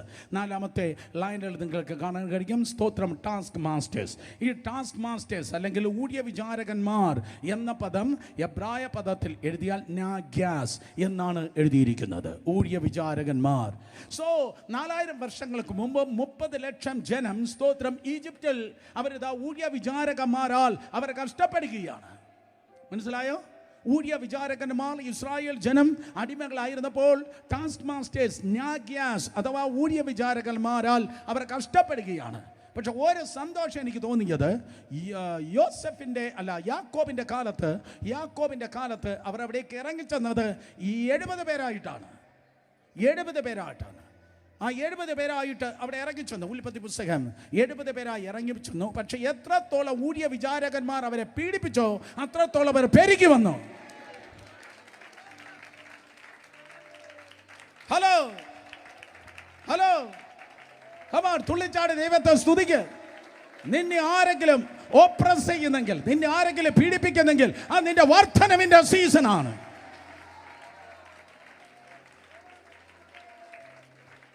എത്രത്തോളമാണോ പീഡിപ്പിക്കുന്നത് അത്രത്തോളം ജനം ദൈവത്തിൻ്റെ കൃപയാൽ അവർ വർദ്ധിച്ചു വരികയുണ്ടായി. നാഗ്യാസ്, സ്ലേവ് മാസ്റ്റേഴ്സ്, സ്ലേവ് ഡ്രൈവേഴ്സ് അല്ലെങ്കിൽ സ്തോത്രം ഊഴിയ വിചാരകന്മാർ അവർ എത്രത്തോളം പീഡിപ്പിക്കപ്പെട്ടോ അത്രത്തോളം അവർ വർദ്ധിച്ചു വന്നിട്ട് സ്തോത്രം ഒരു ദിവസം കർത്താവ് ആ ജനത്തിൻ്റെ കഷ്ടത കണ്ടിട്ട് ആ 30 ലക്ഷം ജനത്തെ ഒറ്റയടിക്ക് ദൈവം വിടുവിച്ചു. ഒറ്റയടിക്കോ, നിങ്ങൾക്ക് ഒരു ഉത്സാഹമില്ലല്ലോ ഇന്ന് രാത്രി. സ്തോത്രം, ആ ജനത്തെ ഒറ്റയടിക്ക് ദൈവം വിടുവിച്ചു. ഞാൻ പറയുന്നത് കൂട്ടവിടുതൽ.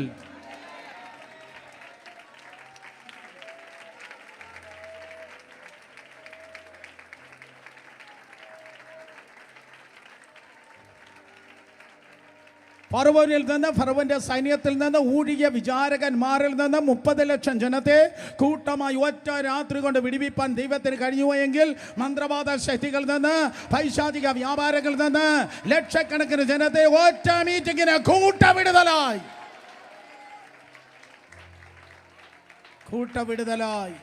പുറത്തു കൊണ്ടുവരുവാൻ കർത്താവിന് കഴിയും. 2 പേരെ തൊട്ട് പറഞ്ഞേ, ദൈവം വിടുവിക്കുന്നവനാണ്. പറഞ്ഞേ, ദൈവം വിടുവിക്കുന്നവനാണ്. ദൈവം സ്തോത്രം അത് ഓപ്രസ് ചെയ്യുന്നവനല്ല, ദൈവം പീഡിപ്പിക്കുന്നവനല്ല, ദൈവം നിന്നെ വിടുവിക്കുന്നവനാണ്. നിന്റെ ഓഫീസിൽ ആരെങ്കിലും നിന്നെ പീഡിപ്പിക്കുന്നുവെങ്കിൽ നിന്റെ വിടുതലിന്റെ സമയം വന്നു കഴിഞ്ഞു. ഈ വെള്ളിയാഴ്ച രാത്രി കർത്താവിൻ്റെ കൃപയാൽ നീ ഇവിടെ ഇരിക്കുമ്പോൾ തന്നെ ദൈവത്തിൻ്റെ ദൂതൻ ആ ഡിപ്പാർട്ട്മെന്റിൽ ഇറങ്ങട്ടെ. നിന്നെ പീഡിപ്പിക്കുന്ന ഏതെങ്കിലും വ്യക്തിത്വം ഉണ്ടെങ്കിൽ ആ മുഖത്തെ കർത്താവ് ഓടിച്ചു കളയുകയാണ്.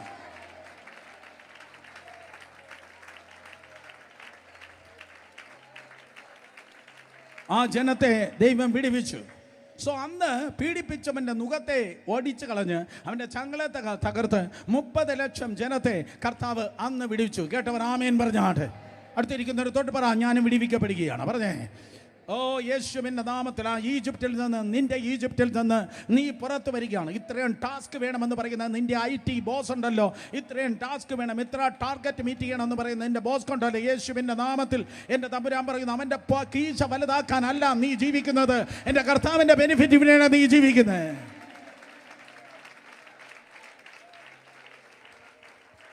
ഹല്ലേലൂയ. സോ അന്ന് 30 ലക്ഷം ജനത്തെ കർത്താവ് വിടുവിച്ച് അവരെ ദൈവകൃപയാൽ കർത്താവ് പുറത്തു കൊണ്ടുവന്നു. സ്തോത്രം. അന്ന് അവരെ വിടുവിച്ചവൻ, അന്ന് ആ പീഡയിൽ നിന്ന് അവരെ വിടുവിച്ചവൻ, ഞാൻ ആവർത്തിക്കുന്നു, ഇസ്രായേലിന് 4000 വർഷങ്ങൾക്കൊപ്പം പീഡയിൽ നിന്ന് അന്ന് വിടുവിച്ചവൻ ഇന്ന് സ്വയം പീഡ ഏറ്റെടുക്കുകയാണ്. ഹോ, ടു എക്സ്ട്രീം. അന്ന് 30 ലക്ഷം ജനത്തെ അന്ന് വിടുവിച്ചവൻ ഇപ്പോൾ ഇതാ അവൻ പീഡിപ്പിക്കപ്പെടുന്നവരുടെ നടുവിൽ ഒരു കുഞ്ഞാടിനെ പോലെ കർത്താവ് യേശു ക്രിസ്തു അവനായിരിക്കുകയാണ്. അവൻ ഹ്യൂമിലിയേറ്റ് ചെയ്യപ്പെടുകയാണ്. കാര്യം എന്താണെന്നറിയോ? സ്തോത്രം. ഈ യഹൂദന്മാരാൽ മത നേതാക്കന്മാരുടെ നടുവിൽ യെശയ്യാ 53:7 മോനെ ഒരിക്കൽ കൂടെ സ്തോത്രം. അതെ, തന്നെത്താൻ താഴ്ത്തി വായ തുറക്കാതിരുന്നിട്ടും അവൻ പീഡിപ്പിക്കപ്പെട്ടു. കൊല്ലുവാൻ കൊണ്ടുപോകുന്ന കുഞ്ഞാടിനെ പോലെയും രോമം കത്തിക്കുന്ന നടുവിൽ മിണ്ടാതിരിക്കുന്ന ആടിനെ പോലെയും അവൻ വായ തുറക്കാതിരുന്ന. ഇപ്പോൾ സ്തോത്രം, യേശു കർത്താവ് വായ തുറക്കാതിരിക്കുക. കാര്യം എന്താ? 3.5 വർഷക്കാലം കർത്താവ് യേശു ക്രിസ്തു തൻ്റെ പരസ്യ ശുശ്രൂഷ വേളയിലായിരിക്കുമ്പോൾ അവനെ അറസ്റ്റ് ചെയ്തതായി യഹൂദന്മാർ യേശുവിൻ്റെ അടുക്കലേക്ക് ഉടക്ക് ചോദ്യങ്ങളുമായി കടന്നു വന്നു. അങ്ങനെയുള്ളവരെ കണ്ടിട്ടുണ്ടോ? കുഴയ്ക്കുന്ന ചോദ്യങ്ങളുമായി കടന്നു വരുന്ന ആൾക്കാർ മിക്കവാറും കേരളത്തിൽ ശുശ്രൂഷിക്കുന്ന സമയത്ത് ഈ മീറ്റിംഗ് കഴിഞ്ഞിട്ട് ഞാൻ നിൽക്കാത്തത് കുഴയ്ക്കുന്ന ചോദ്യങ്ങളുമായി കടന്നു വരുന്ന ചില പരീശന്മാരുണ്ട്, ചില കയ്യഫാമാരുണ്ട്. സ്തോത്രം. ചില അങ്ങനെയുള്ള ആൾക്കാരുണ്ട്. സോ അവരുടെ നടുവിൽ നമ്മൾ നിന്ന് എന്തിനാണ് മുറിവേൽക്കുന്നത്? അതുകൊണ്ട് ഏറ്റവും സേഫ്റ്റി എന്ന് പറയുന്നത്, ഏറ്റവും സുരക്ഷിതത്വം എന്ന് പറയുന്നത് അവിടെ മുൻപിൽ നിന്ന് ഓടിപ്പോകുക.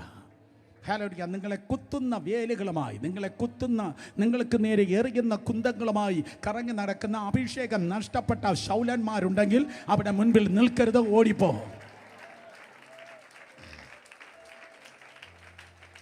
വല്ലവരുടെ മുൻപിൽ ചെന്ന് കയറി മുറിവേൽക്കാനായി ദൈവം നിങ്ങളെ വിളിച്ചിട്ടില്ല. കാരണം നിങ്ങൾ അവരുടെ അടിമയല്ല, നിങ്ങൾ കർത്താവിൻ്റെ മക്കളാണ്.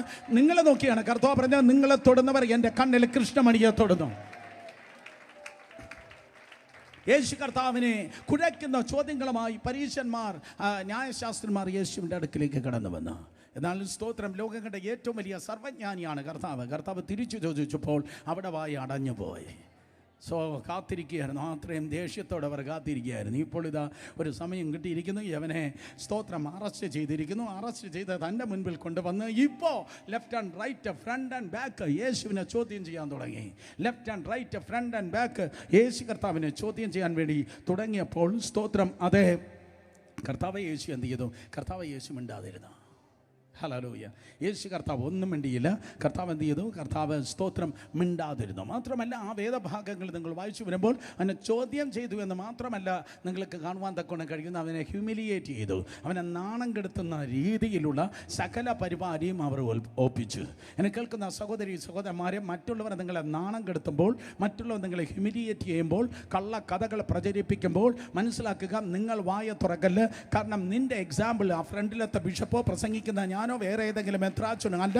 വിശ്വാസത്തിന്റെ നായകനും പൂർത്തി വരുത്തുവാനായ സ്വർഗത്തിലെ ദൈവമാണ്. മൗനമായിരിക്കുക. Be silent. Be silent. അടുത്തിരിക്കുന്നവർ തൊട്ട് പറ, സൈലന്റ് നിശബ്ദത എൻ്റെ ആയുധമാണ്. പെട്ടെന്ന് പറഞ്ഞേ. യെസ്, നിശബ്ദത ആയുധമാണ്. സോ പീഡിപ്പിക്കുന്ന നടുവിൽ കർത്താവ് എന്താ ചെയ്തത്? കർത്താവ് സ്തോത്രം സൈലന്റ് ആയിരുന്നു. പക്ഷേ ഇവർ ഓൾറെഡി തീരുമാനിച്ചു ഉറച്ചതാണ്, അവനെ കൊന്നേ പറ്റത്തുള്ളൂ. യോഹന്നാൻ സുവിശേഷം 11 അധ്യായം നിങ്ങൾ വായിച്ചു നോക്കുമ്പോൾ ലാസർ ഉയർത്തെഴുന്നേറ്റ് പുറത്തു വന്നു. സ്തോത്രം. അതെ, ലാസർ ഉയർത്ത നാട്ടിൽ ജയത്തിൻ ഘോഷം കേട്ടു. ആ ബഥാന്യ ദേശത്തെ ജയത്തിൻ്റെ ഘോഷം കേട്ടു. നാറ്റം വെച്ച ലാസർ പുറത്തു വന്ന യവർമാർക്ക് മനസ്സിലായി, പരിപാടി പാളിയടാ. നാറ്റം വരച്ച ലാസർ പുറത്തു വന്നു. സോ ഇങ്ങനെയുള്ളതായ 4 അത്ഭുതം കൂടെ ഇനി നടന്നു കഴിഞ്ഞാൽ എല്ലാവരും അവിടെ പിന്നാലെ ആയി പോകും. ഇവിടെ 35,000 പേര് അവന് യൂഷ്വൽ ക്രൗഡാണ്. എന്നാൽ ഇപ്പോൾ സ്തോത്രം എല്ലാവരും അവൻ്റെ പിന്നാലെ ആയിപ്പോ. ഇന്നും അങ്ങനെ ചിന്തിക്കത്തില്ലേ? ഇന്നും അങ്ങനെ ചിന്തിക്കുന്നവരില്ലേ? എല്ലാ പ്ലാറ്റ്ഫോമും ഈ പുള്ളിക്ക് ആയിപ്പോകും, എല്ലാ കോൺഫറൻസും അവൻ്റെ കയ്യിലായിപ്പോകും, എല്ലാ കൺവെൻഷനും അവൻ്റെ കയ്യിലായിപ്പോകുമെന്ന് പറഞ്ഞല്ലേ ചില മാഫിയ ഗ്രൂപ്പുകൾ ഗൂഢാലോചന നടത്തുന്നത്. Exactly same thing. എല്ലാവരും അവൻ്റെ പിന്നാലെ ആയിപ്പോകുമെന്ന് പറഞ്ഞ് അവനെ സ്തോത്രം ട്രാപ്പ് ഒരുക്കി അവനെ അറസ്റ്റ് ചെയ്ത് സ്തോത്രം ഇതാ കൊണ്ടുവന്നിരുത്തിയിരിക്കുകയാണ്. പക്ഷേ സഹോദരി സഹോദരന്മാരെ, വളരെ വ്യക്തമായി ഞാൻ പറയട്ടെ, അവനെ പിടിച്ചതല്ല, അവൻ പിടികൊടുത്തതാണ്. യേശു കർത്താവിനെ പിടിച്ചതല്ല. യേശുവിനെ പിടിക്കാൻ ആർക്കും കഴിയത്തില്ല, കാരണം അവൻ ദൈവമാണ്. സ്തോത്രം. യേശുവിനെ പിടിക്കാൻ ഒത്തിരി പേർ നോക്കിയതാണ്, പക്ഷേ അവൻ പിടികൊടുത്തതാണ്. സ്തോത്രം. കാരണം എന്ത്? സകല കെണികളിൽ നിന്ന്, സകല മാനുഷികവും പൈശാചികമായ കെണികളിൽ നിന്ന്, ട്രാപ്പുകളിൽ നിന്ന് അധികാരമുള്ള യേശുവിൻ്റെ നാമത്തിൽ നീ ദൈവകൃപയാൽ പുറത്തു വരുവാൻ കർത്താവ് യേശു ക്രിസ്തു സ്തോത്രം അവൻ പിടികൊടുത്തു. ദൂതിതാണ്, നിന്നെ പിടിക്കുവാൻ ആർക്കും കഴിയത്തില്ല. സ്തോത്രം. മനുഷ്യനും സാത്താനും നിനക്കും എനിക്കെതിരെ വച്ചിരിക്കുന്ന സകല കണികൾ ഉയർപ്പിന്റെ ശക്തിയാൽ ഇന്ന് രാത്രി പൊളിഞ്ഞു മാറട്ടെ. നിങ്ങൾക്കറിയാം ഗത്ശമനയുടെ വാതിക്കൽ എന്താ സംഭവിച്ചത്? നിങ്ങൾ ആരെ തിരയുന്നു? നസ്രേന യേശുവിനെ. നിങ്ങൾ ആരെ തിരയുന്നു? നസ്രേന യേശുവിനെ. തൊട്ടടുത്ത സെന്റൻസ് പറഞ്ഞു, അത് ഞാൻ തന്നെ, ഞാൻ തന്നെ. 4000 വർഷങ്ങൾക്ക് മുമ്പ് കത്തുന്ന മുൾപ്പിടപ്പിൽ നിന്ന് കർത്താവ് പറഞ്ഞു, പുറപ്പാട് 3:14, I am that I am. ഞാൻ ആകുന്നവൻ ഞാനാകുന്നു. അതിൻ്റെ റിഫ്ലക്ഷൻ, അതിൻ്റെ എക്കോയാണ് നിങ്ങൾക്ക് കാണാൻ കഴിയുന്നത്. മോശയുടെ മുൻപിൽ കർത്താവ് പറഞ്ഞു, ഞാൻ ആകുന്നവൻ ഞാനാകുന്നു. അതിൻ്റെ എക്കോയാണ് സ്തോത്ര ഗദശമനയുടെ വാതിക്കൽ വെളിപ്പെട്ടത്. യെസ്, ഞാനാകുന്നു, ഞാനാകുന്നു എന്ന് പറഞ്ഞപ്പോൾ 100 കണക്കിന് ആൾക്കാർ സ്ലെയിൻ ഇൻ ദ സ്പിരിറ്റ് നിലത്ത് വീണു. യെസ്, ഞാൻ വിശ്വസിക്കുന്നു. വിശ്വസിച്ച് പ്രാർത്ഥിച്ചിരിക്കുന്നവർ മാത്രമല്ല സ്ലെയിൻ ചെയ്യുന്നത്, നിലത്ത് വീഴുന്നത് അവിശ്വാസികൾ നിലത്ത് വീഴണം. അവൻ്റെ ഭൂതം വിട്ടുപോകണം, അവൻ്റെ കെട്ട് വിട്ടുപോകണം. സോ അത്ര വലിയ പവർ, അത്ര വലിയ പ്രസൻസുമായിട്ടായിരുന്നു യേശു കർത്താവ് നടന്നത്. സ്തോത്രം. നിങ്ങൾ ആരെ തിരയുന്നു? നസ്രേന യേശുവിനെ. അത് ഞാൻ തന്നെ. സ്തോത്രം. പൊടിയും തട്ടി അവർ വന്ന് യേശു കർത്താവിനെ പിടിച്ച് എന്നിട്ട് കയ്യഫാവിൻ്റെ കൊട്ടാരത്തിലേക്ക് കൊണ്ടുപോവുകയാണ്. ഇന്ന് കിദ്രോൻ തോട് കഴിഞ്ഞ് സ്തോത്രം താഴേക്ക് നിങ്ങൾ നോക്കുമ്പോൾ കയ്യഫാവിൻ്റെ കൊട്ടാരം കാണുവാൻ കഴിയും. ആ താഴ്വരയിൽ മോര്യാമലയുടെ ഇടത്തെ അറ്റത്ത്, ഒലിമലയിൽ നിന്ന് നോക്കിയാൽ മോര്യാമലയുടെ ഇടത്തെ അറ്റത്ത് കയ്യഫാവിൻ്റെ ഒരു സ്തോത്രം കൊട്ടാരമുണ്ട്. ആ കൊട്ടാരത്തിൻ്റെ താഴെ പാകിയിരിക്കുന്നതായ കല്ലുകൾ ഇന്നുമുണ്ട്. കർത്താവിൻ്റെ കാലത്തെയുള്ള കല്ലുകളാണ്. ആ കല്ലുകളിലൂടെയാണ് സ്തോത്രം യേശു കർത്താവിനെ കൊണ്ടുപോയത്. ഒരു 5.5 അടി ഉയരം ഉള്ളതായ ആർച്ചസ് അവിടെ ഉണ്ടായിരുന്നു. ആർച്ച് ഉണ്ടായിരുന്നു. ചില ചരിത്രകാരന്മാർ പറയുന്നു സ്തോത്രം അതിലധികം കർത്താവിന് ഉയരമുണ്ടായിരുന്നു പോലും ബൈബിളിൽ ഇല്ല. അതുകൊണ്ട് നിങ്ങൾക്ക് ശടിച്ചു പറവാൻ കഴിയത്തില്ല. സ്തോത്രം. അവിടെ എത്തിയപ്പോൾ അവൻ കുനിഞ്ഞു പോകാൻ സമ്മതിക്കാത്തത് കൊണ്ട് തല ഇടിച്ച് രക്തം സ്തോത്രം തലയിലൂടെ ഓൾറെഡി അത് ഒഴുകുന്നവനായിട്ടാണ് കയ്യഫാവിൻ്റെ അടുക്കലേക്ക് അവൻ എത്തിയത് എന്ന്. സ്തോത്രം. അറസ്റ്റ് ചെയ്യപ്പെട്ടതായ ആ ഫസ്റ്റ് സ്റ്റേജ് മുതൽ തന്നെ കർത്താവിൻ്റെ വ്യഥയും വേദനയും ശാരീരികമായ അനുഭവത്തിൽ, ശാരീരികമായ അവസ്ഥയിൽ സ്തോത്രം അതേ ആരംഭിച്ചു കഴിഞ്ഞു. 80-ാം സങ്കീർത്തനത്തിൽ എഴുതിയിരിക്കുന്നതായ ഒരു പ്രവചന ശബ്ദം അനുസരിച്ച് യേശുവിനെ കൊണ്ടുപോയി കയ്യഫാവിൻ്റെ സ്തോത്രം ജയിലിൽ അവനെ സ്തോത്രം കെട്ടിയിട്ടിരുന്നു. രാത്രി മുഴുവൻ കെട്ടിയിട്ടിരുന്നു. ഈ പഴക്കുല ഇങ്ങനെ കെട്ടിത്തൂക്കിയിട്ടത് കണ്ടിട്ടുള്ളവർ കരങ്ങൾ ഉയർത്തിയാട്ടെ. കടകളിൽ, സ്ഥലങ്ങളിൽ നമ്മളെല്ലാം വീട്. So exactly the same manner കയ്യഫാവിൻ്റെ കൊട്ടാരത്തിൽ ട്രെഞ്ചസ്, ഇടുങ്ങിയ കുഴികളുണ്ട്. കേക്ക്. ഇടുങ്ങിയ കുഴികളിൽ അറസ്റ്റ് ചെയ്യപ്പെട്ട രാത്രിയിൽ 2 കരങ്ങളെ ഉയരങ്ങളിലേക്ക് കെട്ടി സ്തോത്രം നിലത്ത് തൊടാതെ ആ ചെറിയ കുഴിയിൽ യേശു കർത്താവിനെ കെട്ടിത്തൂക്കി ഇട്ടിരുന്നു. 80-ാം സങ്കീർത്തനത്തിൻ്റെ സ്തോത്രം അതേ പ്രവചന നിവർത്തിക്കായി. രാത്രി ഉറങ്ങിയില്ല. രാത്രി ഉറങ്ങാതെ കരഞ്ഞ ആരെങ്കിലും എന്നെ കേൾക്കുന്നെങ്കിൽ, രാത്രി ഉറങ്ങാതെ ഹോസ്പിറ്റലിൻ്റെ വരാന്തയിലും ഓപ്പറേഷൻ തിയേറ്ററിൻ്റെ വാതിക്കൽ നിന്ന് ആരെങ്കിലും എന്നെ കേൾക്കുന്നെങ്കിൽ യേശു കർത്താവ് പറയും, മക്കളെ എനിക്ക് നിൻ്റെ വേദന അറിയാം. ഞാനും ഇതുപോലെ ഉറങ്ങാത്ത ഒരു രാത്രി എനിക്ക് ഓർമ്മയുണ്ട്. കയ്യഫാവിൻ്റെ കൊട്ടാരത്തിൻ്റെ നിലവറയിൽ ആ ഇടുങ്ങിയ കുഴിയിൽ എന്നെയും ഇതുപോലെ കെട്ടിയിട്ടിരുന്നതാണ്. സ്തോത്രം. നിൻ്റെ രാത്രികളെ പകലാക്കാൻ, നിൻ്റെ ലാമെൻറ്റേഷനെ സെലിബ്രേഷൻ ആക്കാൻ യേശു കർത്താവ് ബന്ധിക്കപ്പെട്ട് ആ കുഴിയിൽ സ്തോത്രമനായിരുന്നു. ഹല്ലേലൂയ. അതുകൊണ്ട് സ്തോത്രം രാത്രിയിൽ നിറഞ്ഞൊഴുകുന്ന കണ്ണുകളുമായി എന്നെ സഹായിക്കാൻ ആരുമില്ലല്ലോ, എന്നെ കാണാൻ ആരുമില്ലല്ലോ എന്ന് ആരെങ്കിലും പറയുന്നെങ്കിൽ ഞാൻ നിങ്ങൾക്കായി ഒരു സ്നേഹിതനെ കൊണ്ടുവന്നിട്ടുണ്ട്. അവൻ അർദ്ധരാത്രിയിലെ സ്നേഹിതനാണ്. ഹല്ലേലൂയ. സ്തോത്രം. രാത്രിയിൽ ആ കയ്യഫാവിൻ്റെ കൊട്ടാരത്തിൻ്റെ അടിത്തട്ടിലുള്ള ആ കുഴിയിൽ നിന്ന് അവനെ വലിച്ചു കയറ്റി അതിരാവിലെ സ്തോത്രം അതെ അവനെ ചോദ്യം ചെയ്യണം. അതിന് മുൻപ് പത്രോസ് ഓൾറെഡി യേശു കർത്താവിനെ തള്ളി പറഞ്ഞിരുന്നു. എന്നിട്ട് സ്തോത്രം വിസ്താരം ആരംഭിക്കുകയാണ്. വിസ്താരം ആരംഭിക്കുന്നു. എത്ര കോടതികളിൽ? സ്തോത്രം. എത്ര കോടതികളിൽ? 5 കോടതികളിൽ. 5 കോടതികളിൽ സ്തോത്രം വിസ്താരം ആരംഭിക്കുകയാണ്. 5 കോടതികൾ 6 പ്രാവശ്യമാണ് യേശു കർത്താവിനെ വിസ്തരിച്ചത്. ഒരിക്കൽ കൂടെ 5 കോടതികളിൽ 6 പ്രാവശ്യമാണ് യേശു കർത്താവിനെ വിസ്തരിച്ചത്. സ്തോത്രം. ഈ 6 വിസ്താരങ്ങൾ 3 മതപരമായ വിസ്താരമായിരുന്നു, 3 സ്തോത്രം സിവിൽ ട്രയൽസ് അഥവാ സ്തോത്രം അതെ പൊളിറ്റിക്കൽ ട്രയൽസ് എന്ന് പറയത്തക്ക നിലയിൽ പീലാത്തോസിൻ്റെ നേതൃത്വത്തിൽ അതല്ലെങ്കിൽ ഹെരോദാവിൻ്റെ നിർദ്ദേശത്തിൽ ഒക്കെ നടന്നതായ വിസ്താരമാണ്. ഞാൻ എക്സ്പ്ലെയിൻ ചെയ്യട്ടെ. സ്തോത്രം 6 വിസ്താരങ്ങളാണ്. 3 സ്തോത്രം അതെ മതപരമായിരുന്നു. 1 അന്നാവിൻ്റെ മുൻപിൽ, 2 സ്തോത്രം അതെ 1 അന്നാവിൻ്റെ മുൻപിൽ, 2 കയ്യഫാവിൻ്റെ മുൻപിൽ, 3 സെൻഹദ്രീമിൻ്റെ മുൻപിൽ. മതപരമായ സ്തോത്രം അതെ വിസ്താരമായിരുന്നു. ഈ വിസ്താരത്തിലൊക്കെ നിങ്ങൾക്ക് കാണുവാൻ തക്കൊണ്ട് കഴിയുന്നത് ഇന്നത്തെ സ്തോത്രം അതെ തലക്കെട്ട് പോലെ കുഞ്ഞാടിൻ്റെ മൗനമാണ് നിങ്ങൾക്ക് കാണാൻ കഴിയുന്നത്. ഒരിക്കൽ കൂടെ ഇന്നത്തെ വിസ്താരം പോലെ നിങ്ങൾക്ക് കാണാൻ കഴിയുന്നത് പറഞ്ഞാട്ടെ ശബ്ദമുയർത്തി കുഞ്ഞാടിൻ്റെ മൗനം. യേശു കർത്താവ് ആവശ്യമില്ലാതെ സംസാരിച്ചില്ല. ഒരിക്കൽ കൂടെ യേശു കർത്താവ് ആവശ്യമില്ലാതെ സംസാരിച്ചാൽ. കാരണം തിരുവചനം പറയുന്നു വാക്പെരുപ്പത്തിൽ വ്യർത്ഥതയുണ്ട്. നീ ഓവർ സംസാരിക്കുമ്പോൾ നീ തോൽക്കുന്നു. കാര്യം ദൈവകരത്തിൽ കൊടുത്തു നീ മൗനമായിരിക്കുമ്പോൾ നീ ജയിക്കുന്നു.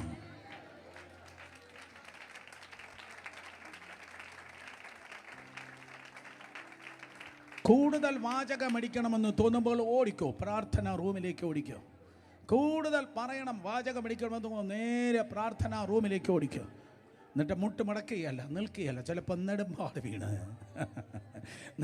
വീണ് ദൈവത്തിൻ്റെ സന്നിധിയിൽ വീണ് കിടന്ന് മനുഷ്യനോട് പറവാൻ കഴിയാത്തത്, മനുഷ്യന് കേൾക്കാൻ ഇല്ലാത്തത് ദൈവത്തിൻ്റെ മുൻപിൽ നീണ്ട സ്തോത്രം നെടുമ്പാട് വീണ് ദൈവത്തിൻ്റെ സന്നിധിയിൽ വിളിച്ചു പറഞ്ഞാട്ടെ. കേട്ടിട്ടില്ലേ അബ്രഹാം നെടുമ്പാട് വീണെന്ന്, മോശ കവണ് വീണെന്ന്? യെസ്, ഇന്നും ഈ പട്ടണത്തിൽ അത് സാധ്യമാണ്. കമാൺ, നിന്റെ വീട്ടിൽ അത് സാധ്യമാണ്.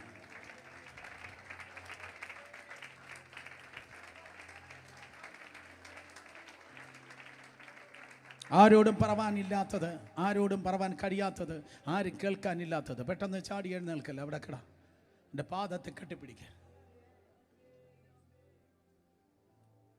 ഒരു പുതിയ ട്രെൻഡ് ഉണ്ടാകട്ടെ. എൻ്റെ പാദത്തിൽ കെട്ടിപ്പിടിച്ച്, എൻ്റെ പാദത്തെ തെരുതെരെ ചുംബിച്ച്, എൻ്റെ പാദത്തെ തെരുതെരെ ചുംബിച്ച് അതിനോട് പറ, കർത്താവേ, കർത്താവേ, ബലവാനും ബലഹീനനും തമ്മിൽ, ബലവാനും ബലഹീനനും തമ്മിൽ, ബലവാനും ബലഹീനനും തമ്മിൽ, ബലവാനും ബലഹീനനും തമ്മിൽ, ബലവാനും ബലഹീനനും തമ്മിൽ കാര്യമുണ്ടായാൽ ബാക്കി പ്രാർത്ഥനയോടെ ബലഹീനർക്ക് തുണ നിൽക്കുന്ന ഒരു കർത്താവുണ്ട്.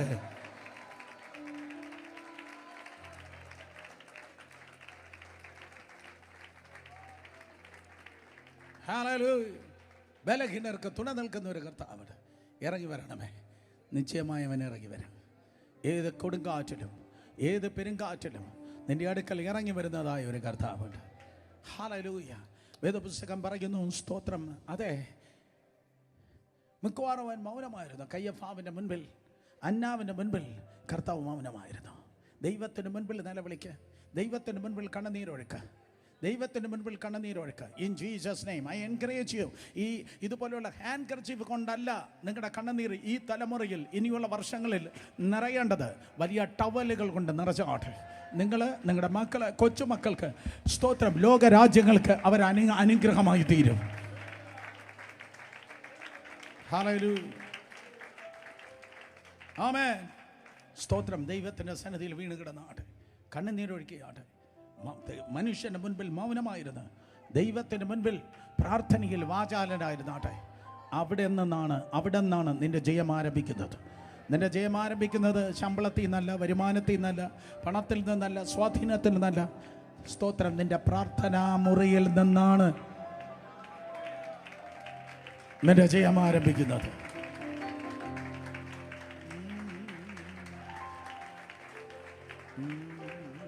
സാധു എന്നെ കൈവിടാതെ നാഥനം നടത്തിയിടുന്നു. സാധുയനെ കൈവിടാതെ നാഥനം നടത്തിയിടുന്നു. ചെറുത് പാടിയാതെ.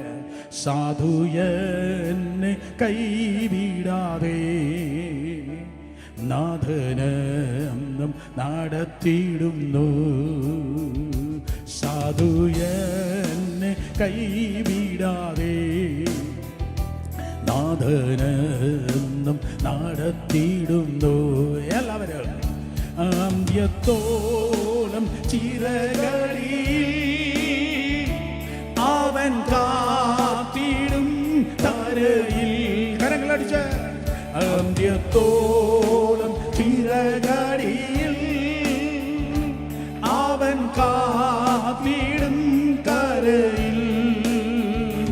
ആപത്തിലും രോഗത്തിലും ആപത്തിലും രോഗത്തിലും അവനായിരിക്കഭയം. സാധുയനെ കൈവിടാതെ നാഥനം നടത്തിയിടുന്നു.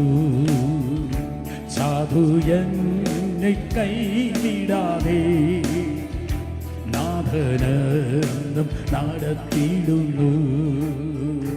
കണ്ടുനീരിൻ താഴ്വരയിൽ കരയുന്ന വേളകളിൽ, കണ്ടുനീരിൻ താഴ്വരയിൽ കരയുന്ന വേളകളിൽ കൈവിടില്ലൻ കർത്തനന്റെ, കൈവിടില്ലൻ കർത്തനന്റെ. കണ്ണുനീരെല്ലാം തുടയ്ക്കും. സാധുയനെ കൈവിടാതെ നാഥനം നടത്തിയിടുന്നു.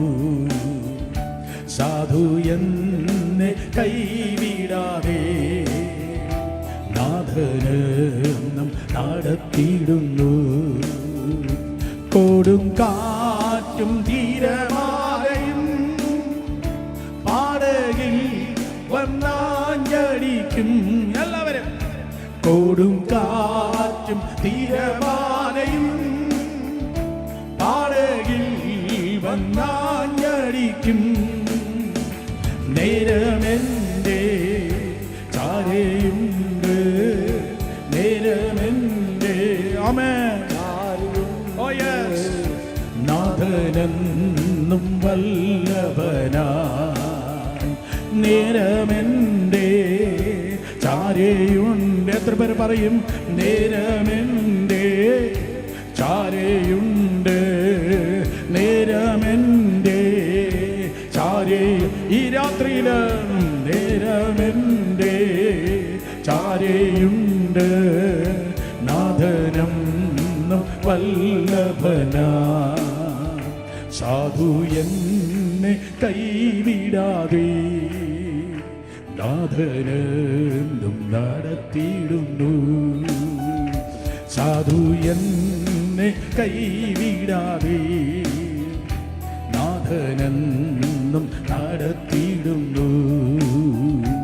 സാധുയനെ കൈവിടാതെ നാഥനം നടത്തിയിടുന്നു.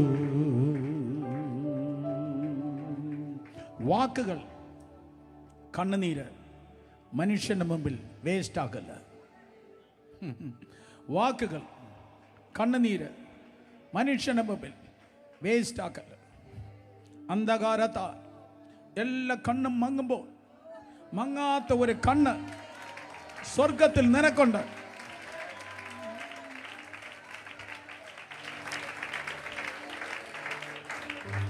നിന്നെ കേൾക്കുന്ന ഒരു ചെവിയുണ്ട്, നിന്നെ കാണുന്ന ഒരു കണ്ണുണ്ട്. നിന്നെ കേൾക്കുന്ന ഒരു ചെവിയുണ്ട്, നിന്നെ കാണുന്ന ഒരു കണ്ണുണ്ട്. കമോൺ. നിന്നെ കേൾക്കുന്ന ഒരു ചെവി സ്വർഗത്തിലുണ്ട്, നിന്നെ കാണുന്ന ഒരു കണ്ണും സ്വർഗത്തിലുണ്ട്. ആ ദൈവത്തിൻ്റെ മുൻപിൽ വീണ് കിടക്ക്. ജയം നിനക്കുള്ളതാണ്. വിടുതൽ നിനക്കുള്ളതാണ്. അടുത്ത അത്ഭുതം നിൻ്റെതായിരിക്കും. അടുത്ത മറുപടി നിൻ്റെതായിരിക്കും. ബെസ്റ്റ് എക്സാമ്പിൾ യേശു. മനുഷ്യൻ ചോദിച്ച ചോദ്യങ്ങൾക്ക് ഉത്തരം പറഞ്ഞതേ ഇല്ല. പക്ഷെ ഉയർപ്പ് നടന്നപ്പോൾ എങ്ങനെയിരുന്നു കാണാം? ഉയർപ്പ് കഴിഞ്ഞപ്പോൾ ചോദിച്ചവരുടെ വായടഞ്ഞു, കണവൻ്റെ കല്ലറ തുറന്നു. ഓ ബ്യൂട്ടി! ചോദിച്ചവൻ്റെ വായടഞ്ഞു. മക്കളെ, ഈ നാളുകളിൽ പിള്ളേരെങ്ങനെ, ഭാവി എങ്ങനെ, കല്യാണം എങ്ങനെ, 100 കണക്കിന് ചോദ്യം നിനക്കുണ്ട്. യേശുവിൻ നാമത്തിൽ ഈ പുസ്തകം ഉയർത്തി ഈ 5-ാമത്തെ രാത്രി ഞാൻ വിളിച്ചു പറയട്ടെ, ചോദിക്കുന്നവൻ്റെ വായടയും.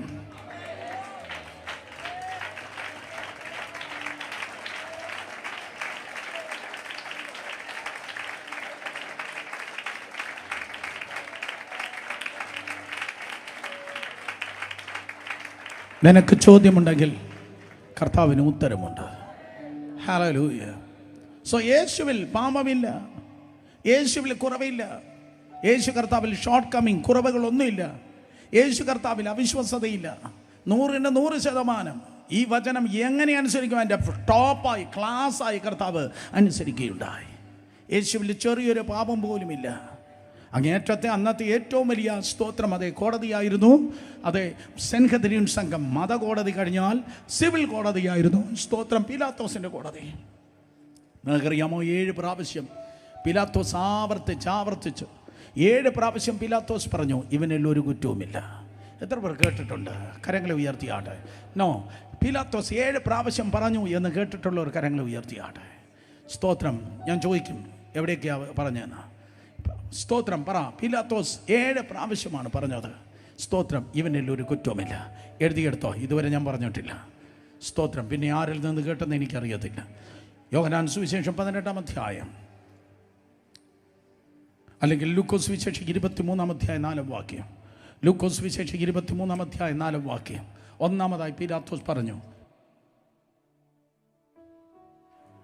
ലൂക്കോസ് സുവിശേഷം 23-ാം അധ്യായം 4-ാം വാക്യം. ഒന്നാമത് പീലാത്തോസ് പറയുകയാണ്. പീലാത്തോസ് മഹാപുരോഹിതന്മാരോടും പുരുഷാരത്തോടും, ഞാൻ ഈ മനുഷ്യനിൽ കുറ്റമൊന്നും കാണുന്നില്ല. ഒന്നാമത്തെ റെഫറൻസാണ്. ഞാൻ ഈ മനുഷ്യനിൽ കുറ്റമൊന്നും കാണുന്നില്ല. എഗെയിൻ ലൂക്കോസ് സുവിശേഷം 23-ാം അധ്യായം 6 മുതൽ 15 വരെയുള്ള വാക്യങ്ങൾ വായിക്കുമ്പോൾ, സ്തോത്രം, പീലാത്തോസ് രണ്ടാമതായി ഇത് കേട്ടിട്ട്, ഈ മനുഷ്യൻ ഗലീലക്കാരനോ എന്ന് പീലാത്തോസ് ചോദിച്ചു. സ്തോത്രം. ഹെരോദാവിൻ്റെ അധികാരത്തിൽ ഉൾപ്പെട്ടവൻ എന്നറിഞ്ഞ് അന്ന് യെരൂശലേമിൽ വന്നു പാർക്കുന്ന ഹെരോദാവിൻ്റെ അടുക്കൽ അവനെ അയച്ചു. കാരണം അവൻ ഗലീലക്കാരനാണ്. സ്തോത്രം. ഹെരോദാവ് അവനെ ഇതാ ക്രോസ് ക്വസ്റ്റ്യൻ ചെയ്തു. താഴേക്ക് 9-ാമത്തെ വാക്യം, 10-ാമത്തെ വാക്യം. വളരെ കാലമായി ഹെരോദാവ് യേശു കർത്താവിനെ കാണുവാൻ വേണ്ടി ആഗ്രഹിച്ചു. നോക്കിയ ഒരു ദൂത് കൂടെ ഞാൻ പറഞ്ഞു പോട്ടെ, ഒരു സ്തോത്രം റെവലേഷൻ കൂടെ പറഞ്ഞു പോട്ടെ. അപ്പോൾ ഹെരോദാവ് യേശുവിനെ കാണുവാൻ വേണ്ടി വളരെ ആഗ്രഹിച്ചു. കാരണം യേശു വലിയ അത്ഭുതങ്ങൾ ചെയ്യുന്നു എന്ന് ഹെരോദാവ് കേട്ടു. യേശു ഒരു അത്ഭുതം ചെയ്യുന്നത് കാണാൻ ഹെരോദാവ് വല്ലാതെ ആഗ്രഹിച്ചു. ഒരു ചരിത്രം പറയുന്നത്, ഒരു ഫ്ലവർ വൈസ് എടുത്ത് അവൻ നിലത്തിട്ട് പൊട്ടിച്ചു എന്നാണ്. എന്നിട്ട് യേശുവിനോട് ആവശ്യപ്പെട്ടു, സ്തോത്രം, ഇതിനെ ഒന്ന് റീമേക്ക് ചെയ്തതാ, അങ്ങനെയാണെങ്കിൽ ഞാൻ നിന്നെ വെറുതെ അയക്കാം.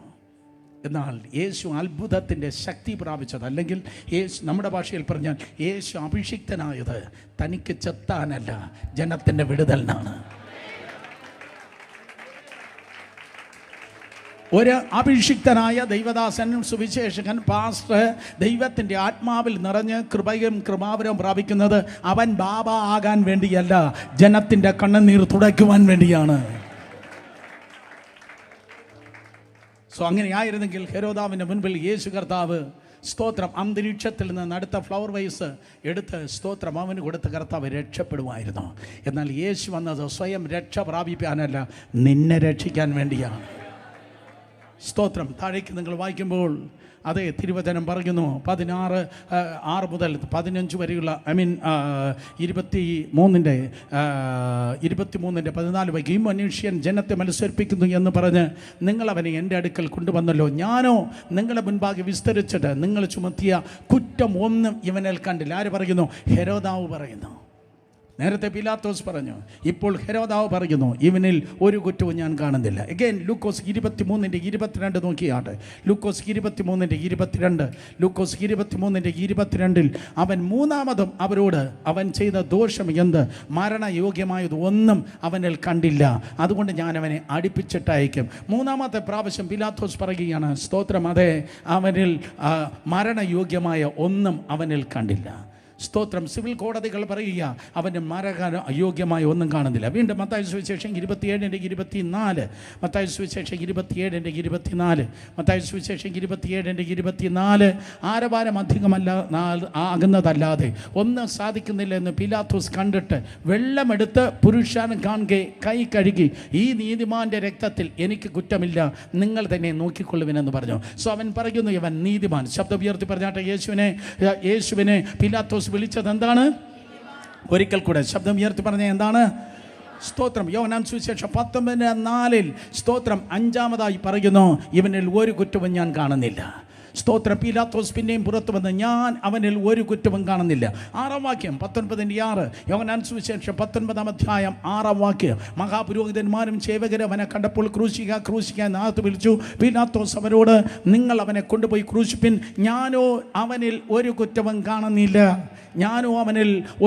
കാണുന്നില്ല. യോഹന്നാൻ സുവിശേഷം 19-ാം 7 മുതൽ 12 വരെയുള്ള വാക്യങ്ങൾ നിങ്ങൾ വായിക്കുമ്പോൾ വീണ്ടും അവസാനമായി സ്തോത്രം അതേ തിരുവചനം പറയുന്നു.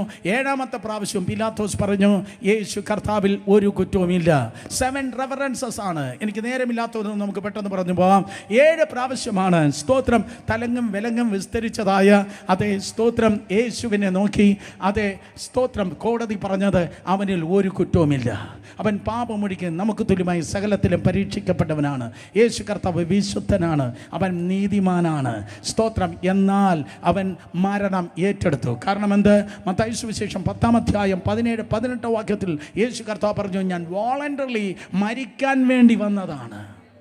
ഹല്ലേലൂയ. മത്തായി സുവിശേഷം 10-ാം 17-18 വാക്യങ്ങൾ വായിക്കുമ്പോൾ മത്തായി സുവിശേഷം 10-ാം 17 മനുഷ്യരെ സൂക്ഷിച്ചുകൊണ്ട് നിങ്ങളെ ന്യായാധിപ സഭകൾ ഏൽപ്പിക്കുകയും അവിടെ പള്ളികൾ വെച്ച് ചമ്മട്ടി കൊണ്ട് അടിക്കുകയും. 18-ാം വാക്യം സ്തോത്രം. 18-ാം വാക്യം, എൻ്റെ നിമിത്തം നാടുവാഴികളും രാജാക്കന്മാരും മുമ്പിൽ കൊണ്ടുപോവുകയും ചെയ്യും, അത് അവർക്ക് ജാതികൾക്ക് ഒരു സാക്ഷ്യമായിരിക്കും. സോ തന്നെക്കുറിച്ചുള്ളതായ പീഡയെക്കുറിച്ച് കർത്താവ് പറയുകയാണ്. സ്തോത്രം.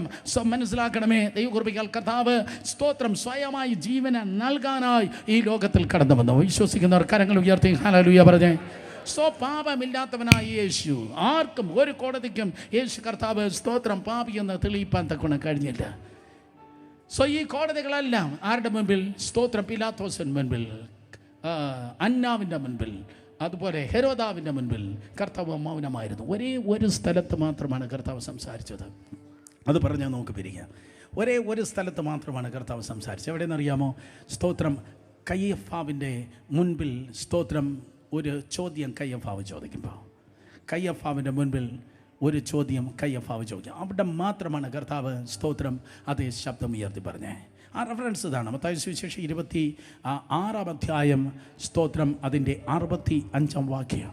മത്തായി സുവിശേഷം 26-ാം അധ്യായം സ്തോത്രം. ഓക്കെ, 57 മുതൽ താഴേക്ക് കാണിച്ചു മോനെ. 57 മുതൽ നിങ്ങൾ ഒരുമിച്ച് വായിക്കണം. 57 മുതൽ മത്തായി സുവിശേഷം 26:57 മുതൽ ശബ്ദം ഉയർത്തി വായിച്ച്. യേശുവിനെ പിടിച്ചവരോ മഹാപുരോഹിതനായ കയ്യഫാവിയുടെ അടുക്കൽ ശാസ്ത്രിമാരും പുരോഹിതന്മാരും ഒന്നിച്ച് കൂടിയിരുന്നിടത്ത് അവനെ കൊണ്ടുപോയി. അടുത്ത് എന്നാൽ പത്രോസ് ദൂരമേ മഹാപുരോഹിതൻ്റെ അരമനയോളം പിൻചെന്നു. അകത്ത് കടന്ന അവസാനം കാണുവാൻ സേവകരോടുകൂടെ ഇരുന്നു. പിന്നെ മഹാപുരോഹിതന്മാരും ന്യായവിധ സംഘം ഒക്കെയും യേശുവിനെ കൊല്ലേണ്ടതിന് അവൻ്റെ നേരെ കള്ളസാക്ഷ്യം അന്വേഷിച്ചു. കള്ളസാക്ഷികൾ പലരും വന്നിട്ടും പറ്റിയില്ല. ഒടുവിൽ 2-3 പേർ വന്ന് ദൈവമന്ദിരം പൊളിച്ച് 3 ദിവസം കൊണ്ട് വീണ്ടും പണിവാൻ എനിക്ക് കഴിയുമെന്ന് ഇവൻ പറഞ്ഞു എന്ന് ബോധിപ്പിച്ചു. മഹാപുരോഹിതൻ എഴുന്നേറ്റ് അവനോട്, നീ ഒരു ഉത്തരവും പറയുന്നില്ലയോ? ഇവർ നിൻ്റെ നേരെ സാക്ഷ്യം പറയുന്നത് എന്ത് എന്ന് ചോദിച്ചു. 63-ാം വാക്യം, യേശുവോ മിണ്ടാതിരുന്നു. മഹാപുരോഹിതൻ പിന്നെയും അവനോട്, ദിസ് ഈസ് ഇമ്പോർട്ടൻറ്റ്, ഇത് ശബ്ദം ഉയർത്തി വായിച്ചാട്ടെ, നീ ദൈവപുത്രനായ ക്രിസ്തുവോ പറക എന്ന് ഞാൻ ജീവനുള്ള ദൈവത്തെ കൊണ്ട് നിന്നോട് ആണയിട്ട് ചോദിക്കുന്നു എന്ന് പറഞ്ഞ്. വളരെ ശ്രദ്ധിക്കുക, ഞാൻ ടീച്ച് ചെയ്യാനാണ് വന്നത്, പ്രീച്ച് ചെയ്യാനല്ല. ശ്രദ്ധിക്കുക, സ്തോത്രം. ജീവനുള്ള ദൈവത്തെ പുത്രനെ കൊണ്ട്, ജീവനുള്ള ദൈവത്തെ കൊണ്ട് ഞാൻ ആണയിട്ട് ചോദിക്കുന്നു. കാരണം അതുവരെയുള്ള ഒരു കോടതിയിലും സ്തോത്രം ഇവൻ വായു തുറന്നിട്ടില്ല, ശബ്ദിച്ചിട്ടില്ല, അവൻ മിണ്ടാതിരിക്കുകയാണ്, തലങ്ങും വിലങ്ങും കർത്താവ് മൗനമായിരിക്കുകയാണ്. ഞാൻ വീണ്ടും പറയട്ടെ, സ്തോത്രം. എന്താണ് അതിൻ്റെ റീസൺ എന്ന് പറയുന്നത്? സ്തോത്രം, ദ സൈലൻസ് ഓഫ് ദ ലാം, കുഞ്ഞാടിൻ്റെ മൗനം. കാരണം അവനറിയാം, സ്തോത്രം, 3 ദിവസം കഴിയുമ്പോൾ ഇതെല്ലാം തീരും, ഞാൻ ഉയർത്തെഴുന്നേൽക്കും. ഞാൻ വന്നത് എൻ്റെ ജനത്തിന് വേണ്ടിയാണ് ഞാൻ വന്നത്. കർത്താവ് മൗനമായിരുന്നു. പക്ഷേ ഇവിടെ അവന് പറഞ്ഞേ പറ്റത്തുള്ളൂ. ഇവിടെ യേശു കർത്താവിനെ വാ തുറന്ന് പറഞ്ഞേ പറ്റത്തുള്ളൂ. കാരണം 63-ാം വാക്യം അങ്ങനെയാണ് കയ്യഫാവ് ചോദിച്ചിരിക്കുന്നത്. മഹാപുരോഹിതൻ പിന്നെയും നീ ദൈവത്തിൻ്റെ പുത്രനായ ക്രിസ്തു തന്നെയോ പറക എന്ന് ഞാൻ എങ്ങനെ ചോദിച്ചു? ജീവനുള്ള ദൈവത്തോട് നിന്നോട് ആണയിട്ട് ചോദിച്ചു. എക്സാക്ട്ലി അതാണ് അതിൻ്റെ സ്തോത്രപുത്രം. ആണയിട്ട് ചോദിച്ചു. അമ്മച്ചി പറഞ്ഞ പോലെ എല്ലാവരും പറ്റാട്ടെ, എങ്ങനെ ചോദിച്ചു? ആണയിട്ട് ചോദിച്ചു. ആണയിട്ട് ചോദിച്ചാൽ പറഞ്ഞേ പറ്റത്തുള്ളൂ. ആണയിട്ട് ചോദിച്ചാൽ, ദൈവനാമത്തിൽ ആണയിട്ട് ചോദിച്ചാൽ പറയാതിരിക്കുന്നെങ്കിൽ കുറ്റക്കാരനാണ് എന്ന് എവിടെ എഴുതിയിരിക്കുന്നു? ലേവ്യാപുസ്തകം 5-ാം അധ്യായം 1-ാം വാക്യം. ലേവ്യാപുസ്തകം 5-ാം അധ്യായം 1-ാം വാക്യം. ലേവ്യാപുസ്തകം 5-ാം അധ്യായം 1-ാം വാക്യത്തിൽ ദൈവത്തെ കൊണ്ട് ആണയിട്ട് ആരാണോ ചോദിക്കുന്നത് അവിടെ ഉത്തരം പറഞ്ഞിരിക്കണം. ഉത്തരം പറഞ്ഞില്ലെങ്കിൽ കുറ്റം, സ്തോത്രം, പറയാത്തവൻ്റെ മേൽ ഇരിക്കും. ലേവ്യ 5:1 എന്നാ പറയുന്നത്? ഒരുത്തൻ സത്യവാചകം കേട്ടിട്ട് താൻ സാക്ഷിയായി കാണുകയോ അറിയുകയോ ചെയ്തത് അറിയാതെ അങ്ങനെ പാപം ചെയ്താൽ അവൻ തൻ്റെ കുറ്റം വഹിക്കണം. സത്യവാചകം കേട്ടിട്ട് താൻ സാക്ഷിയായി കാണുകയോ അറിയുകയോ ചെയ്യുന്നത് അറിയിക്കുന്നില്ല, മിണ്ടാതിരിക്കുകയാണ്. സത്യം ഇന്നതെന്നറിയാം, പക്ഷേ സത്യം ഇന്നതെന്ന് പറഞ്ഞിട്ട് താൻ വിഴുങ്ങി മിണ്ടാതിരിക്കുന്നെങ്കിൽ ആ കുറ്റം അവൻ അനുഭവിക്കണം എന്നാണ് കർത്താവ് പറഞ്ഞത്. യേശു കർത്താവ് താൻ ദൈവപുത്രനെന്ന് വളരെ നന്നായിട്ട് അറിയാം. സ്തോത്രം, അനുഭവിച്ചതാണ്, അനുഭവിച്ചു കൊണ്ടിരിക്കുന്നവനാണ്. സ്തോത്രം വളരെ വാസ്തവമാണ്. അതുകൊണ്ട് അവന് മിണ്ടാതിരിക്കാൻ കഴിയത്തില്ല. കാര്യം എന്താ? ദൈവത്തെ കൊണ്ട് സ്തോത്രം ആണയിട്ട് ചോദിച്ചിരിക്കുക. ദൈവത്തെ കൊണ്ട് ആണയിട്ട് ചോദിച്ചിരിക്കുക. അതുവരെയും കർത്താവ് തല കുനിച്ച് മിണ്ടാതെ നിന്ന്. Cake, this is so beautiful. സ്തോത്രം, അതുവരെയും കർത്താവ് തല കുനിച്ച് മിണ്ടാതത്. ദൈവത്തെ കൊണ്ട് ആണയിട്ട് ചോദിക്കുന്നതെന്ന് പറയുമ്പോൾ കർത്താവ് തല ഉയർത്തി. അതുവരെയും കർത്താവ് മിണ്ടാതെ തല കുനിച്ച് നിന്നു. പക്ഷെ ദൈവത്തെ കൊണ്ട് ആണയിട്ട് ചോദിക്കുന്നു കർത്താവ് തല ഉയർത്തി. നീ വന്യനായ ദൈവത്തിൻ്റെ പുത്രനായ ക്രിസ്തു ആകുന്നോ? ഇതാണ് ചോദ്യം. നീ വന്യനായ ദൈവത്തിൻ്റെ പുത്രനായ ക്രിസ്തു ആകുന്നോ? കയ്യഫാവേ, അവൻ്റെ നോട്ടം നോക്കടാ.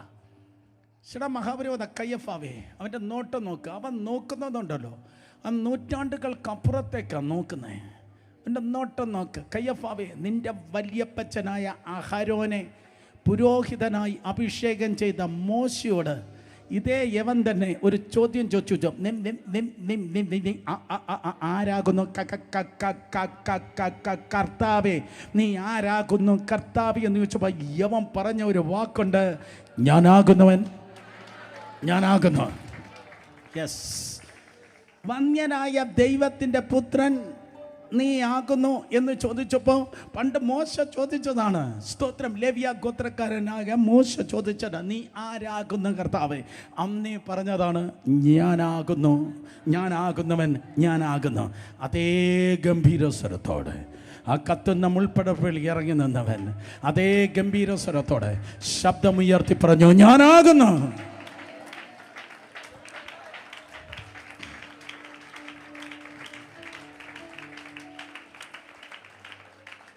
കയ്യഫാവിൻ്റെ കൊട്ടാരത്തിൻ്റെ ചുവരിൽ ആ ശബ്ദം തട്ടി ഇങ്ങനെ പ്രകമ്പനം കൊണ്ട് കാണും. കാരണം കാദേശ് മരുവിനെ നടക്കുന്ന, വനങ്ങളെ തോലുരിപ്പിക്കുമാറാക്കുന്ന, മാൻകുട്ടികളെ പ്രസവിക്കുമാറാക്കുന്ന ദൈവപുത്രന്റെ ശബ്ദം ആ അന്തരീക്ഷത്തിൽ മാറ്റൊലികൊള്ളുകയാണ്. ഞാനാകുന്നു. അത് കേട്ട് മതം വിറച്ചു. നിങ്ങൾക്ക് കാണാൻ കഴിയുന്നു, ദുർഭൂതങ്ങൾ വിറയ്ക്കുന്നത് നിങ്ങൾക്ക് കാണാൻ കഴിയുന്നു. ഇത്രയും നേരം ഇക്കിളിയിട്ട് ചോദിച്ചിട്ടിരുന്നത്, പക്ഷെ അവനെ ഇളകിയില്ല. അതവൻ്റെ സ്പിരിച്വൽ മെച്യൂരിറ്റിയാണ്. ഈ മെച്യൂർ ആയിരിക്കുന്ന ആൾക്കാർ ഒരിക്കൽ Oh, come on, help us, O Lord. Hallelujah. ഇളകത്തില്ല. അതുവരെ ഞാൻ ചോദിച്ചു, പക്ഷേ അവൻ അനങ്ങിയില്ല. പക്ഷേ ഇപ്പോൾ അവൻ ഞാൻ ആകുന്നു പറഞ്ഞില്ലെങ്കിൽ കുറ്റം അവൻ്റെ മേലിരിക്കും. അതുകൊണ്ട് അവൻ ശബ്ദമുയർത്തി ഞാൻ ആകുന്നു എന്ന് പറഞ്ഞപ്പോ മഹാപുരോഹിതൻ ചെയ്തത്, സ്തോത്രം, അതെ, യേശു കർത്താവ് പറഞ്ഞു, നോക്ക്, നീ ഇപ്പോഴ് ഞാൻ വന്നിരിക്കുന്നതിനെ കുറിച്ചാണ് നീ ചോദിക്കുന്നത്. ഇപ്പം നീ വന്നിരിക്കുന്നതിനെ കുറിച്ചാണ് ചോദിച്ചത്. പക്ഷേ കർത്താവ് ഉത്തരം പറഞ്ഞത് ഇപ്പം വന്നതിനെ കുറിച്ച് മാത്രമല്ല, ഇനി വരാൻ പോകുന്നതിനെ കൂടെ ചേർത്താണ് കർത്താവ് ഉത്തരം നൽകിയത്. ഞാനാകുന്നു. ഇപ്പം വന്നത് മാത്രമല്ല, ഇനി മനുഷ്യപുത്രൻ സർവശക്തൻ്റെ വലതുഭാഗത്ത് ഇരിക്കും. ദാറ്റ് മീൻസ് ഞാൻ ഉയർത്തി നിൽക്കും. ഇടകുയെ, നീ എന്നെ തല്ലിക്കൊന്ന കല്ലറയിൽ വെച്ചാലും ഞാനവിടെ തീരത്തില്ല. നീ വയ്ക്കുന്നിടത്ത് ഞാൻ തുടരത്തില്ല. ആരോട് പറയാൻ? നീ വയ്ക്കുന്നിടത്ത് ഞാൻ തുടരത്തില്ല, ഞാൻ ഉയർത്താൻ നിൽക്കും. ഞാൻ ഉയർത്തെഴുന്നേറ്റ് പിതാവായ ദൈവത്തിൻ്റെ വലതുഭാഗത്ത് ഇരിക്കുകയും ഇനി ആകാശമേഘങ്ങളെ വാഹനമാക്കി വരുന്നത് നിങ്ങൾ കാണാം. നീ കാണുമെന്നല്ല പറഞ്ഞ നിങ്ങൾ. അവിടെ നിങ്ങളെന്ന് പറഞ്ഞിരിക്കുന്ന മാനുഷിക വൃന്ദം മാത്രമല്ല, പൈശാചിക ശക്തികളെയും നോക്കിയാണ് കർത്താവ് പറഞ്ഞത്, നിങ്ങൾ കാണും.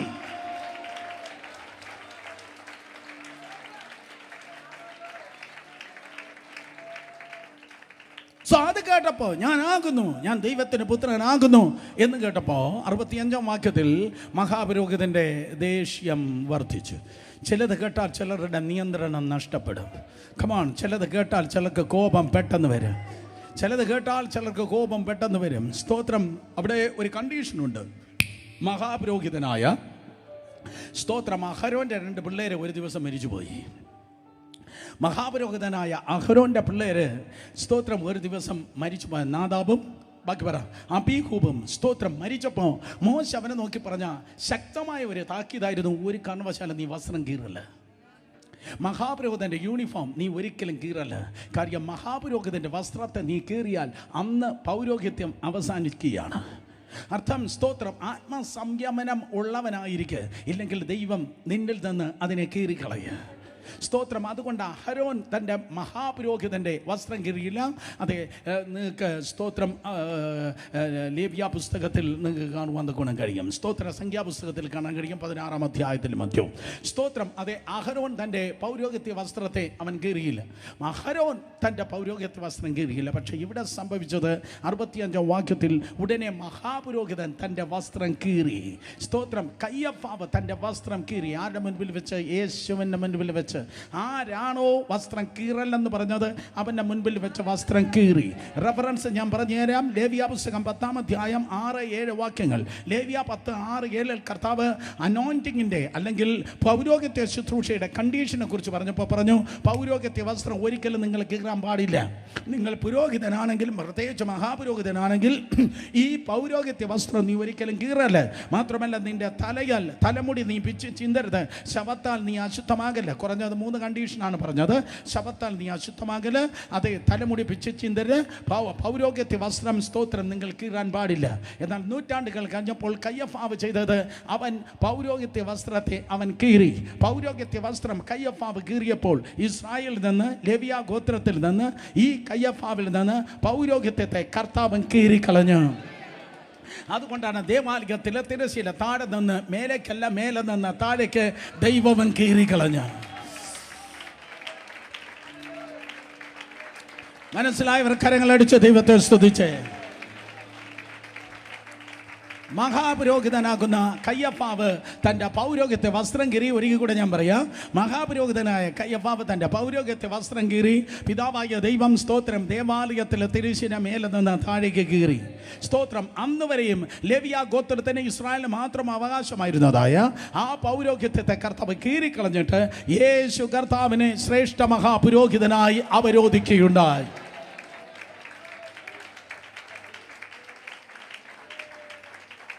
യേശു കർത്താവിനെ ശ്രേഷ്ഠ മഹാപുരോഹിതനായി അവരോധിച്ചിട്ട് സ്തോത്രം, അവൻ നിന്നെയും എന്നെയും രാജകീയ പുരോഹിത വർഗമായി തിരഞ്ഞെടുത്ത്. കേട്ടവർ 2 കരങ്ങളെ ഉയർത്തി ശക്തിയോടെ ഹല്ലേലൂയ. സോ 6 കോടതികളിൽ 5 കോടതികളിൽ 6 പ്രാവശ്യം മാറി മാറി വിസ്തരിച്ചപ്പോൾ തിരുവചനം പറയുന്നു, കർത്താവ് മിണ്ടാതിരുന്നു. സ്തോത്രം. മൗനമായിരിക്കുന്ന ഒരു കുഞ്ഞാടിനെയാണ് ഈ വിസ്താരവേളയിൽ നിങ്ങൾക്ക് കാണുവാൻ കഴിയുന്നത്. രോമം കത്തിക്കുന്ന നടുവിൽ മിണ്ടാതിരിക്കുന്ന കുഞ്ഞാടിനെ പോലെ മൗനമായിരിക്കുന്ന ഒരു യേശുവിനെയാണ് നിങ്ങൾക്ക് കാണാൻ കഴിയുന്നത്. ഞാൻ അവസാനിപ്പിച്ചു. സ്തോത്രം. ഞാൻ പറയട്ടെ, അവൻ കഴിവില്ലാഞ്ഞിട്ടല്ല മിണ്ടാതിരിക്കുന്നത്. ഒരിക്കൽ കൂടെ, അവൻ കഴിവില്ലാഞ്ഞിട്ടല്ല യേശു കർത്താവ് മിണ്ടാതിരിക്കുന്നത്. അവൻ കഴിവുള്ളവനാണ്. അവൻ സ്തോത്രം ദൈവത്തിൻ്റെ പുത്രനാണ്. സ്തോത്രം. അവൻ അറസ്റ്റ് ചെയ്യുന്ന സമയത്ത് യേശു കർത്താവ് ഇപ്രകാരം പറഞ്ഞു, ഇപ്പോൾ തന്നെ എൻ്റെ പിതാവിനോട് ഞാൻ ചോദിച്ചാൽ അതെ 12 ലഗ്യോൻ ദൂതന്മാർ ഇറങ്ങി നിൽക്കും. മത്തായി സുവിശേഷം 26 അധ്യായം 62 മുതൽ 66 വരെ നിങ്ങൾ വായിക്കുമ്പോൾ യേശു കർത്താവ് പറഞ്ഞു, നിങ്ങൾ 100 കണക്കിന് ആൾക്കാരല്ലയോ എന്നെ പിടിക്കാൻ വേണ്ടി വന്നിരിക്കുന്നത്. ഇപ്പോൾ തന്നെ പിതാവായ ദൈവത്തോട് ഞാൻ ചോദിച്ചാൽ സ്തോത്രം അതെ 12 ലഗ്യോൻ ദൂതന്മാർ ഇപ്പോൾ തന്നെ വേണമെങ്കിൽ സ്തോത്രം ഇറങ്ങി നിൽപ്പാൻ തക്കൊണ്ട് കഴിയും. എന്നാൽ സ്തോത്രം 12 ലഗ്യോൻ, ഒരു ലഗ്യോൻ എന്ന് പറഞ്ഞാൽ 6000, ഒരു ലഗ്യോൻ എന്ന് പറഞ്ഞാൽ 6000, 12 ലഗ്യോൻ എന്ന് പറഞ്ഞാൽ 72,000. സ്തോത്രം. 72,000 ദൂതന്മാർ വേണമെങ്കിൽ ഇപ്പോൾ തന്നെ. മത്തായി സുവിശേഷം 25:11 സ്തോത്രം അതെ 12 ലഗ്യോൻ ദൂതന്മാർ ഇപ്പോൾ തന്നെ വേണമെങ്കിൽ ഇറങ്ങി നിൽപ്പാൻ കഴിയുമെന്ന് യേശു കർത്താവിന് പറഞ്ഞു. ഒരു ലഗ്യോൻ എന്ന് പറഞ്ഞാൽ 6000 ഗുണം 12. സോ 6000 ഗുണം 12 = 72,000 ഏഞ്ചൽ. 72,000 ദൂതന്മാരെ ഇറക്കി നിർത്താൻ യേശുവിൻ്റെ ഒറ്റ വാക്ക് മതി. ഒരിക്കൽ കൂടെ സ്തോത്രം. താങ്ക് യു മോനെ. മത്തായി സുവിശേഷം 26:53 എൻ്റെ പിതാവിനോട് ഇപ്പോൾ തന്നെ 12 ലഗ്യോനിലും അധികം ദൂതന്മാരെ എൻ്റെ അരികെ നിർത്തേണ്ടതിന് എനിക്ക് അപേക്ഷിച്ചുകൂടാ എന്ന് തോന്നുന്നുവോ? സോ 12 ലഗ്യോൻ ദൂതന്മാർ. ദാറ്റ് മീൻസ് ഞാൻ ആവർത്തിക്കുന്നു, ഒരു ലഗ്യോൻ എന്ന് പറഞ്ഞാൽ 6000, 12 ലഗ്യോൻ എന്ന് പറഞ്ഞാൽ സ്തോത്രം 72,000. 72,000 ദൂതന്മാർ ഇറങ്ങി നിന്നാൽ ഈ ഭൂമിയുടെ ഗതി എന്തായിരിക്കും? 72,000 ദൂതന്മാർ ഇറങ്ങി നിന്നാൽ ഭൂമിയുടെ ഗതി എന്തായിരിക്കും? നിങ്ങൾ സ്വതന്ത്രം പറഞ്ഞില്ല. ഒരു ദൂതന്റെ കപ്പാസിറ്റി ഞാൻ പറയാം. ഒരു ദൂതൻ, 2 രാജാക്കന്മാരുടെ പുസ്തകം 19:35, ഒറ്റ ദൂതൻ ഇറങ്ങുമ്പോൾ 1,80,000 1,80,000 അതേ സിറിയൻ ആർമിയെ വെട്ടിക്കൊന്നതാണ് ഒരു ദൈവത്തിന്റെ ദൂതൻ. സെൻഖരീബ എന്നറിയപ്പെടുന്ന സിറിയൻ രാജാവിൻ്റെ സൈന്യത്തിൻ്റെ സ്തോത്രം 1,80,000 എണ്ണത്തിന് ഒറ്റ രാത്രി കൊണ്ട് വെട്ടി നശിപ്പിക്കാൻ ഒരു ദൂതന് കഴിവുള്ളായിരുന്നു.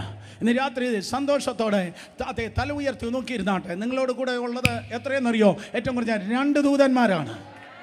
ഏറ്റവും കുറഞ്ഞ 2 ഈ ജില്ലയിൽ കുടിയിരിക്കുന്നതായ സ്തോത്രം, ഈ ജില്ലയിൽ കുടിയിരിക്കുന്ന ഏത് പൈശാചിക ശക്തികളെക്കാൾ അമേസിംഗ് പ്രൊട്ടക്ഷനിലാണ് നീ ജീവിക്കുന്നത്. കൈയടിക്കുന്നെങ്കിൽ നേരെ കരങ്ങളടിച്ചേ. നിന്റെ വശത്ത് 1000 പേരും നിന്റെ വലതുവശത്ത് 10,000 പേരും വീഴും, എങ്കിലും അവയ്ക്കും നിന്നോട് അടുത്തു വരുവാൻ കഴിയത്തില്ല. അത്ര ശക്തന്മാരെ ദൂതന്മാരാണ് ദൈവത്തിന്റെ കൃപയാൽ നിന്നെ പ്രൊട്ടക്ട് ചെയ്യുന്നത്. സോ ഒരു ദൂതൻ 1,80,000 സൈന്യത്തെ അറ്റ് എ ടൈം സ്ലോട്ടർ ചെയ്യുവാൻ, കൊന്നുകളവാൻ ഒരു ദൂതന് കഴിയും. അങ്ങനെയെങ്കിൽ സ്തോത്രം അതെ 72,000 ദൂതന്മാർ ഇറങ്ങി പൊരുതിയാൽ ഈ ലോകത്തിൽ, ഈ ഭൂമിയിൽ ഒരു രാജാവും കാണത്തില്ല, ഒരു സൈന്യവും കാണത്തില്ല. 2000 വർഷങ്ങൾക്കും അന്ന് അത്രയും ദൂതന്മാർ ഇറങ്ങി പൊരുതിയിരുന്നു എങ്കിൽ ഒരു രാജാവും കാണത്തില്ലായിരുന്നു, ഒരു സൈന്യം കാണത്തില്ലായിരുന്നു. യേശു കർത്താവിന് രാജാവായി സിംഹാസനം കിട്ടുമായിരുന്നു. എന്നാൽ യേശു ഈ ലോകത്തിലേക്ക് വന്നത് തന്നെ രക്ഷിക്കാനല്ല. യേശു ഈ ലോകത്തിലേക്ക് വന്നത് തൻ്റെ കസേര ഉറപ്പിക്കാനല്ല. യേശു കർത്താവ് ഈ ലോകത്തിലേക്ക് വന്നത് തൻ്റെ പേരുണ്ടാക്കാൻ വേണ്ടിയല്ല, തൻ്റെ ഭദ്രാസനത്തിനും സിംഹാസനത്തിനും വേണ്ടിയല്ല യേശു വന്നത്. ഞാനിന്ന് രാത്രി പഠിപ്പിക്കുന്നത് ക്രിസ്തീയ ശുശ്രൂഷ.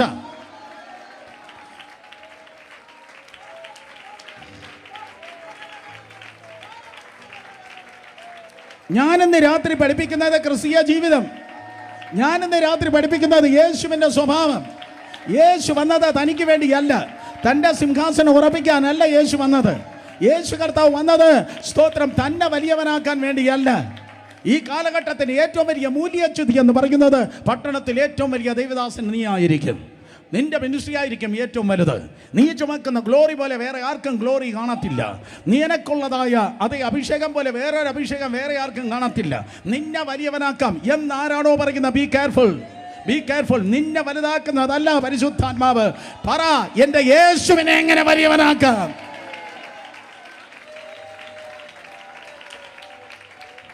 എൻ്റെ യേശുവിൻ്റെ നാമത്തെ എങ്ങനെ മഹത്വപ്പെടുത്താം? യേശു കർത്താവിനെ എങ്ങനെ 10 ആത്മാക്കളുടെ ചെവിയിൽ വേഗത്തിൽ എത്തിക്കാം?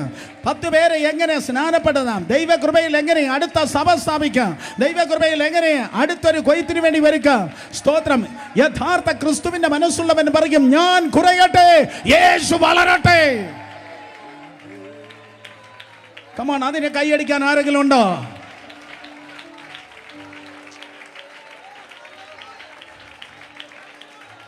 കർത്താവായ യേശു ക്രിസ്തു 2000 വർഷങ്ങൾക്ക് മുമ്പ് അറസ്റ്റ് തുടങ്ങി, കോടതി വഴി കയറി ഇറങ്ങുമ്പോൾ ഗെത്സമന തുടങ്ങി, ഹന്നാവിൻ്റെ അടുക്കലേക്ക്, കയ്യഫാവിൻ്റെ അടുക്കലേക്ക്, പിലാത്തോസിൻ്റെ അടുക്കലേക്ക്, പിന്നെ അത് കഴിഞ്ഞിട്ട് സ്തോത്രം ഹെരോദാവിൻ്റെ അടുക്കലേക്ക്, വീണ്ടും പിലാത്തോസിൻ്റെ അടുക്കലേക്ക്. ഞാൻ ഒരിക്കൽ കൂടെ പറയാം, ഗെത്സമനയിൽ നിന്ന് അറസ്റ്റ് ചെയ്ത് ആദ്യം ഹന്നാവിൻ്റെ അടുക്കലേക്ക്, പിന്നെ കയ്യഫാവിൻ്റെ അടുക്കലേക്ക്, പിന്നെ സെൻഹദരീൻ സംഘത്തിൻ്റെ അടുക്കലേക്ക്, പിന്നെ അത് കഴിഞ്ഞ് പിലാത്തോസിൻ്റെ അടുക്കലേക്ക്, പിന്നെ ഹെരോദാവിൻ്റെ അടുക്കലേക്ക്, ഹെരോദാവിൻ്റെ അടുക്കൽ നിന്ന് വീണ്ടും സ്തോത്രം പിലാത്തോസിൻ്റെ അടുക്കലേക്ക്. അതേ കർത്താവായ യേശു ക്രിസ്തുവിനെ കൊണ്ടുപോകുന്നതായ സമയത്ത് തൻ്റെ ഗുണ്ടാ സംഘത്തെ, തൻ്റെ ദൂത സംഘത്തെ ഇറക്കി. ഓ കമാൻ, തൻ്റെ ദൂത സംഘത്തെ ഇറക്കി. അവൻ വെട്ടിനിരത്തി, ബാക്കിയുള്ളവരെ വെട്ടിനിരത്തി. വലിയവനായ സുവിശേഷമല്ല, അവൻ തന്നെത്താൻ ഏൽപ്പിച്ചു കൊടുത്തു. അതുകൊണ്ട് ഇന്ന് രാത്രി വെല്ലുവിളിച്ച് ഞാൻ പറയട്ടെ, മറ്റുള്ളവൻ്റെ ചർച്ചിനെ പൊട്ടിച്ച്, മറ്റുള്ളവൻ്റെ ചർച്ചിൽ പോകുന്ന വിശ്വാസികളെ മുട്ടിച്ചെടുത്ത്, മറ്റുള്ളവൻ്റെ ശുശ്രൂഷകളെ പൊളിച്ച്, മറ്റുള്ളവൻ്റെ പരാജയത്തെ പ്രൊപ്പഗൻഡ ചെയ്ത് നടത്തുന്നതല്ല തേജസ്സിന്റെ സുവിശേഷം. തന്നെത്താൻ ഉയർത്തുന്നവൻ താഴ്ത്തപ്പെടും, തന്നെത്താൻ താഴ്ത്തുന്നവനെ ഉയർത്തപ്പെടും. യേശു തന്നെ വലിയവനാകിയില്ല. അന്ന് വേണമെങ്കിൽ ഡിപെൻഡ് ചെയ്യായിരുന്നു. പിലാത്തോസിൻ്റെ മുൻപിൽ നിൽക്കുമ്പോൾ പിലാത്തോസ് നിർബന്ധിച്ച് ചോദിച്ചു, നീ അപ്പീൽ ചെയ്യുന്നില്ലയോ? നീ നിഷ്കളങ്കനാണ്, നീ ഒരു വാക്ക് പറഞ്ഞാൽ മതി, നീ സ്തോത്രം നിനക്ക് രക്ഷപ്പെടാം. അതുകൊണ്ടാണ് പിലാത്തോസ് ചോദിക്കുന്നത്, നീ നിഷ്കളങ്കന, നീ ഒന്ന് അപ്പീൽ പറഞ്ഞാൽ മതി, നിനക്ക് രക്ഷപ്പെടാം. ഞാൻ നിർത്തി, സ്തോത്രം, ഞാൻ നിർത്തി. എന്നാൽ പൗലോസ് അപ്പീൽ ചെയ്തു.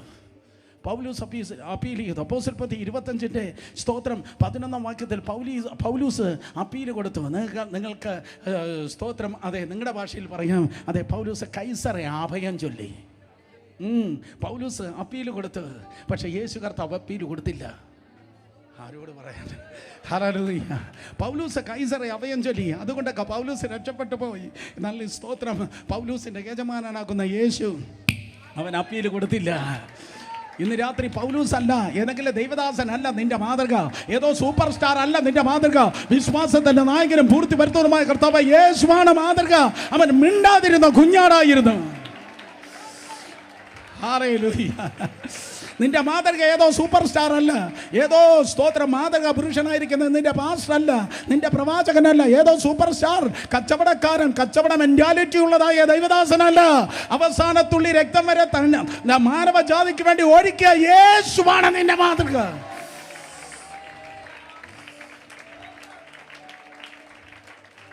നിർത്തി. ദൈവത്തിന് നിന്നെ ഉപയോഗിക്കാൻ കഴിയും. ദൈവം നിന്നെ ഉപയോഗിക്കും. ദൈവം നിന്നെ അഭിഷേകം ചെയ്യും.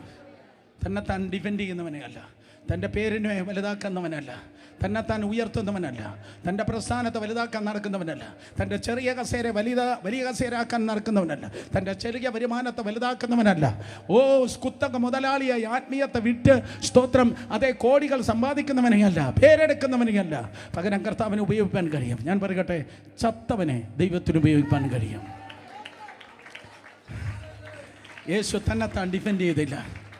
യേശു കർത്താവ് തന്നെത്താൻ രക്ഷിപ്പാൻ വേണ്ടി ആഗ്രഹിച്ചില്ല. അവൻ രോമം കത്തിരിക്കുന്ന നടുവിൽ മിണ്ടാതിരിക്കുന്ന കുഞ്ഞാടേനെ പോലെ വായ തുറക്കാതെ അവൻ മൗനമായിരുന്നു. സ്തോത്രം. യെശയ്യാ പ്രവചനം 53 അധ്യായം അത് 7 വാക്യത്തിൽ അവൻ മൗനമായിരുന്നു. 8 വാക്യത്തിൽ അവൻ അടക്കം ചെയ്യപ്പെട്ടു. ഞാൻ നിർത്തി. 9 വാക്യത്തിൽ അവൻ്റെ മരണത്തിൽ അവൻ സമ്പന്നന്മാരോട് കൂടിയായിരുന്നു. അവൻ്റെ മരണത്തിൽ അവൻ സമ്പന്നന്മാരോട് കൂടിയായിരുന്നു. അവൻ മരണത്തിൽ അവൻ തൻ്റെ സമ്പന്നന്മാരോട് കൂടെയായിരുന്നു. കേട്ടവർ ആമേൻ പറഞ്ഞേ. എത്ര പേർ ആമേൻ പറയുന്നു? യെശയ്യാവ് പറഞ്ഞതാണ്, അവൻ്റെ മരണത്തിൽ അവൻ സമ്പന്നന്മാരോട് കൂടിയായിരുന്നു. മരണത്തിൽ അവൻ സമ്പന്നന്മാരോട് കൂടിയായിരുന്നു. സഹോദരി സഹോദരന്മാരെ, കയ്യഫാവിന് മനസ്സിലായില്ല ഇതായിരുന്നു, അന്നാവിന് മനസ്സിലായില്ല. 6000 പരീശന്മാർ യേശുവിൻ്റെ കാലത്തുണ്ടായിരുന്നു. 6000 പരീശന്മാരിൽ 5998 പരീശന്മാർക്ക് മനസ്സിലായില്ല. പക്ഷേ 2 പേർക്ക് മനസ്സിലായി. പോയി എല്ലാ വാച്ചും നിൽക്കട്ടെ. സ്തോത്രം. 5998 പരീശന്മാർക്കും അവൻ ആരെന്ന് മനസ്സിലായി. പക്ഷേ 2 പേർക്ക് മനസ്സിലായി. ഒരാളിനെ പറഞ്ഞപ്പോൾ മനസ്സിലായി, ഒരാൾ വായിച്ചപ്പോൾ മനസ്സിലായി. നിക്കോദിമോസ് പറയും, ഞാൻ അവൻ്റെ നിന്ന് കേട്ടാ മനസ്സിലാക്കിയത്. എന്നാൽ സ്തോത്രം അരിമത്തയിലെ യോസഫ് പറയും, ഞാൻ വായിച്ചാ മനസ്സിലാക്കിയത്. അവൻ മരണത്തിൽ അവൻ സമ്പന്നന്മാരോട് കൂടിയാണ്, മരണത്തിൽ അവൻ സമ്പന്നന്മാരോട് കൂടിയാണ്. അരിമത്തയിലെ യോസഫ് പറയും, സ്തോത്രം അതെ, ഞാനൊരു കല്ലറ ഒരുക്കുവാൻ വേണ്ടി പോകുകയാണ്.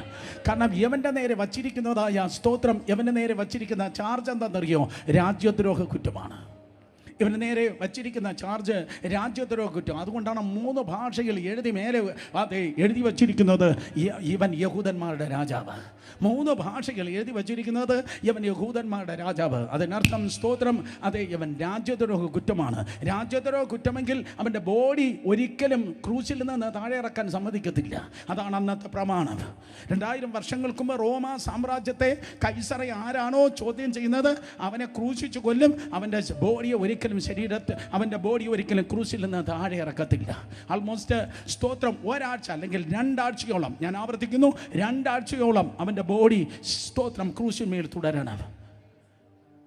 നിങ്ങൾക്ക് മനസ്സിലാകുന്നു? ഹല്ലേലൂയ. 2 ആഴ്ചയോളം അവൻ്റെ ബോഡി ക്രൂശിന്മേൽ തുടരണം. ക്രൂശിന്മേൽ തുടരുമ്പോൾ ആ ബോഡി ക്രൂശിലിരുന്ന് സ്തോത്രം അഴുകും. അപ്പോഴേക്കും പറവകൾ വന്ന് കൊത്തി തിന്നും. ആ ബോഡിയെ പറവകൾ വന്ന് കൊത്തി തിന്നും. ആ പ്രദേശം മുഴുവൻ നായ്ക്കൾ ഉൾപ്പെടെയുള്ളതായ ദുഷ്ടമൃഗങ്ങൾ കറങ്ങി നടക്കും. ദുഷ്ടമൃഗങ്ങൾ ആ നാറിയ ശരീരത്തെ തിന്നും. സ്തോത്രം. അതുകൊണ്ടാണ് 22 സങ്കീർത്തനം പറയുന്നത്, നായ്ക്കൾ എന്നെ ചുറ്റി വളഞ്ഞു. അവിടെ ക്രൂശിക്കാൻ ആൾക്കാർ പോയപ്പോഴേ പട്ടികൾ പറഞ്ഞു കാണാം, വാ ഇതാ കുശാലായി 3 എണ്ണത്തിനെ ക്രൂശിക്കാൻ വേണ്ടി പോവാ. യവന്മാരെ അസ്ഥി ആകുന്നത് വരെ നമുക്ക് തിന്നാം. വാനത്തിൽ നോക്കിയാൽ പറവകൾ ഇതാ ചുറ്റി നടക്കുകയാണ്. സാത്താൻ പറഞ്ഞു, കൊണ്ടാടടാ, നന്നായി ആഘോഷിക്കാമടാ. യവൻ ജനിച്ചത് തുടങ്ങി നമുക്ക് തലവേദനയാ. ശുശ്രൂഷ തുടങ്ങിയപ്പോഴും നമ്മുടെ പ്രശ്നമായി. ഇപ്പോഴത് ആ സ്ത്രീയുടെ സന്തതി വന്നിരിക്കുക. യവനെ നമുക്ക് നാറ്റ കേസാകണം. ഇവൻ്റെ ബോഡി എടുക്കാൻ കഴിയത്തില്ല. ഇവനെ നമുക്ക് നാറ്റക്കേസ്. നിന്നെ നോക്കിയ പിശാച് അതാണ് പല്ല് വിളിച്ചത്, നിന്നെ നാറ്റക്കേസാക്കുമെന്ന്. പക്ഷേ ഇന്ന് രാത്രി ദൈവകൃപയാൽ വളരെ താഴ്മയോടെ ഈ പുസ്തകം ഉയർത്തി ഞാൻ പറയട്ടെ, ദുഷ്ടൻ്റെ ആശ നശിച്ചു പോകും.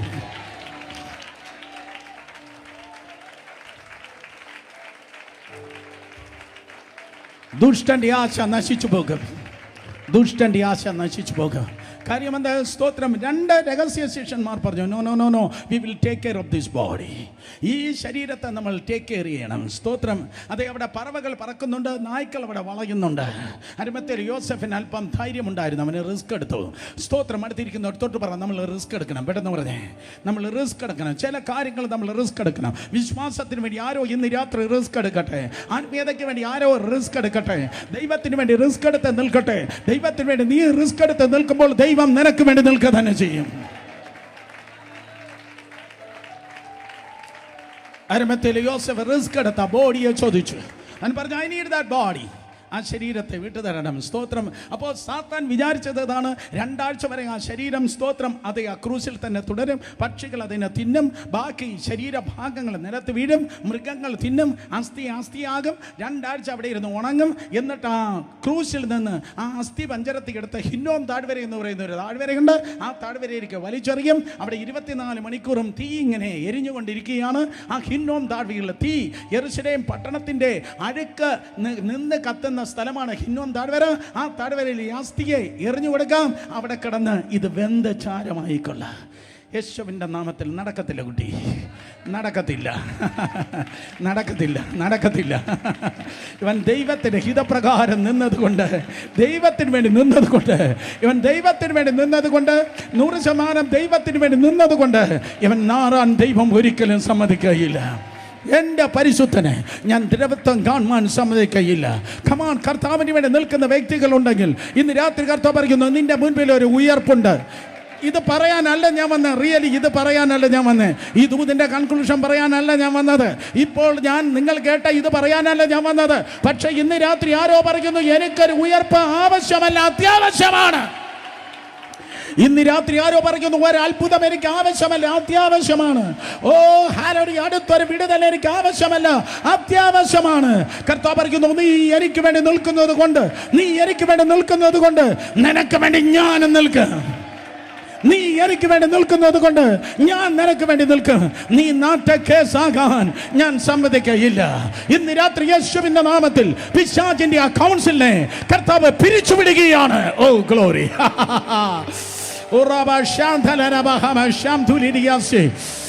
നിർത്തി. ഞാൻ നിർത്തി. എഴുന്നേറ്റെന്ന് ആരാധിക്ക്. ഇന്ന് രാത്രി പിശാചിന്റെ കൗൺസിലിനെ കർത്താവ് പിരിച്ചുപിടിക്കുകയാണ്. ഇന്ന് രാത്രി ശത്രു നിനക്കെതിരെ വാടകോരുന്ന അവന്റെ സകല രഹസ്യ അജണ്ടകളെ, അവന്റെ കൗൺസിലിനെ, അവന്റെ ആലോചന സഭയെ ഇന്ന് രാത്രി കർത്താവ് പിരിച്ചുപിടിക്കുകയാണ്. കരങ്ങളിൽ അടിച്ചു വിശ്വസിക്കുന്നവർ ദൈവത്തെ സ്തുതിച്ചേ. നിന്റെ ജോലിക്കെതിരെ, നിന്റെ ഭാവിക്കെതിരെ, നിന്റെ ജോലിക്കെതിരെ, നിന്റെ ഭാവിക്കെതിരെ, നിന്റെ വരുമാനത്തിനെതിരെ, നിന്റെ ഭാവിക്കെതിരെ, നിന്റെ ശുശ്രൂഷകൾക്കെതിരെ പിശാച് വാടകോരി വച്ചിരിക്കുന്നതായ സകല വിധത്തിലുള്ള ആലോചനകളെ, ശത്രുവിന്റെ ആലോചനകളെ കർത്താവ് ഇന്ന് രാത്രി യേശുവിന്റെ നാമത്തിൽ കർത്താവ് ക്യാൻസൽ ചെയ്യുകയാണ്. ഇരുകരങ്ങളെ അടിച്ച്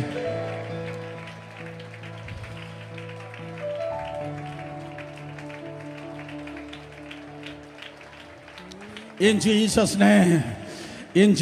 name, യേശുവിൻ്റെ നാമത്തിൽ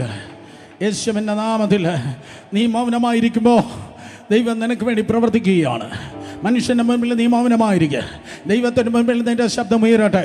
കർത്താവിൻ്റെ സന്നിധിയിൽ നിന്റെ ശബ്ദം ഉയരുമ്പോൾ കാണുന്ന മണ്ഡലത്തിലല്ല, കാണാത്ത മണ്ഡലത്തിൽ ഏതൊക്കെയോ വ്യക്തികളിലൂടെ, ഏതൊക്കെയോ ജീവിതങ്ങളുടെ മറുപടികൾ, കരുതലുകൾ ദൈവം നിനക്കായി വെളിപ്പെടുത്തുവാൻ വേണ്ടി പോകുന്നു. വിശ്വസിക്കുന്നവരുടെ ശബ്ദം ഉയർത്തി ആരാധിച്ചു നിന്നേ. Hallelujah, hallelujah, hallelujah, hallelujah. ഈ തലമുറയിൽ നീ നാറ്റമില്ല, നീ ക്രിസ്തുവിന്റെ വലിയ സുഗന്ധം ചുമക്കാൻ പോകുക. ക്രിസ്തുവിന്റെ വലിയ സുഗന്ധം നീ ചുമക്കാൻ പോവുക.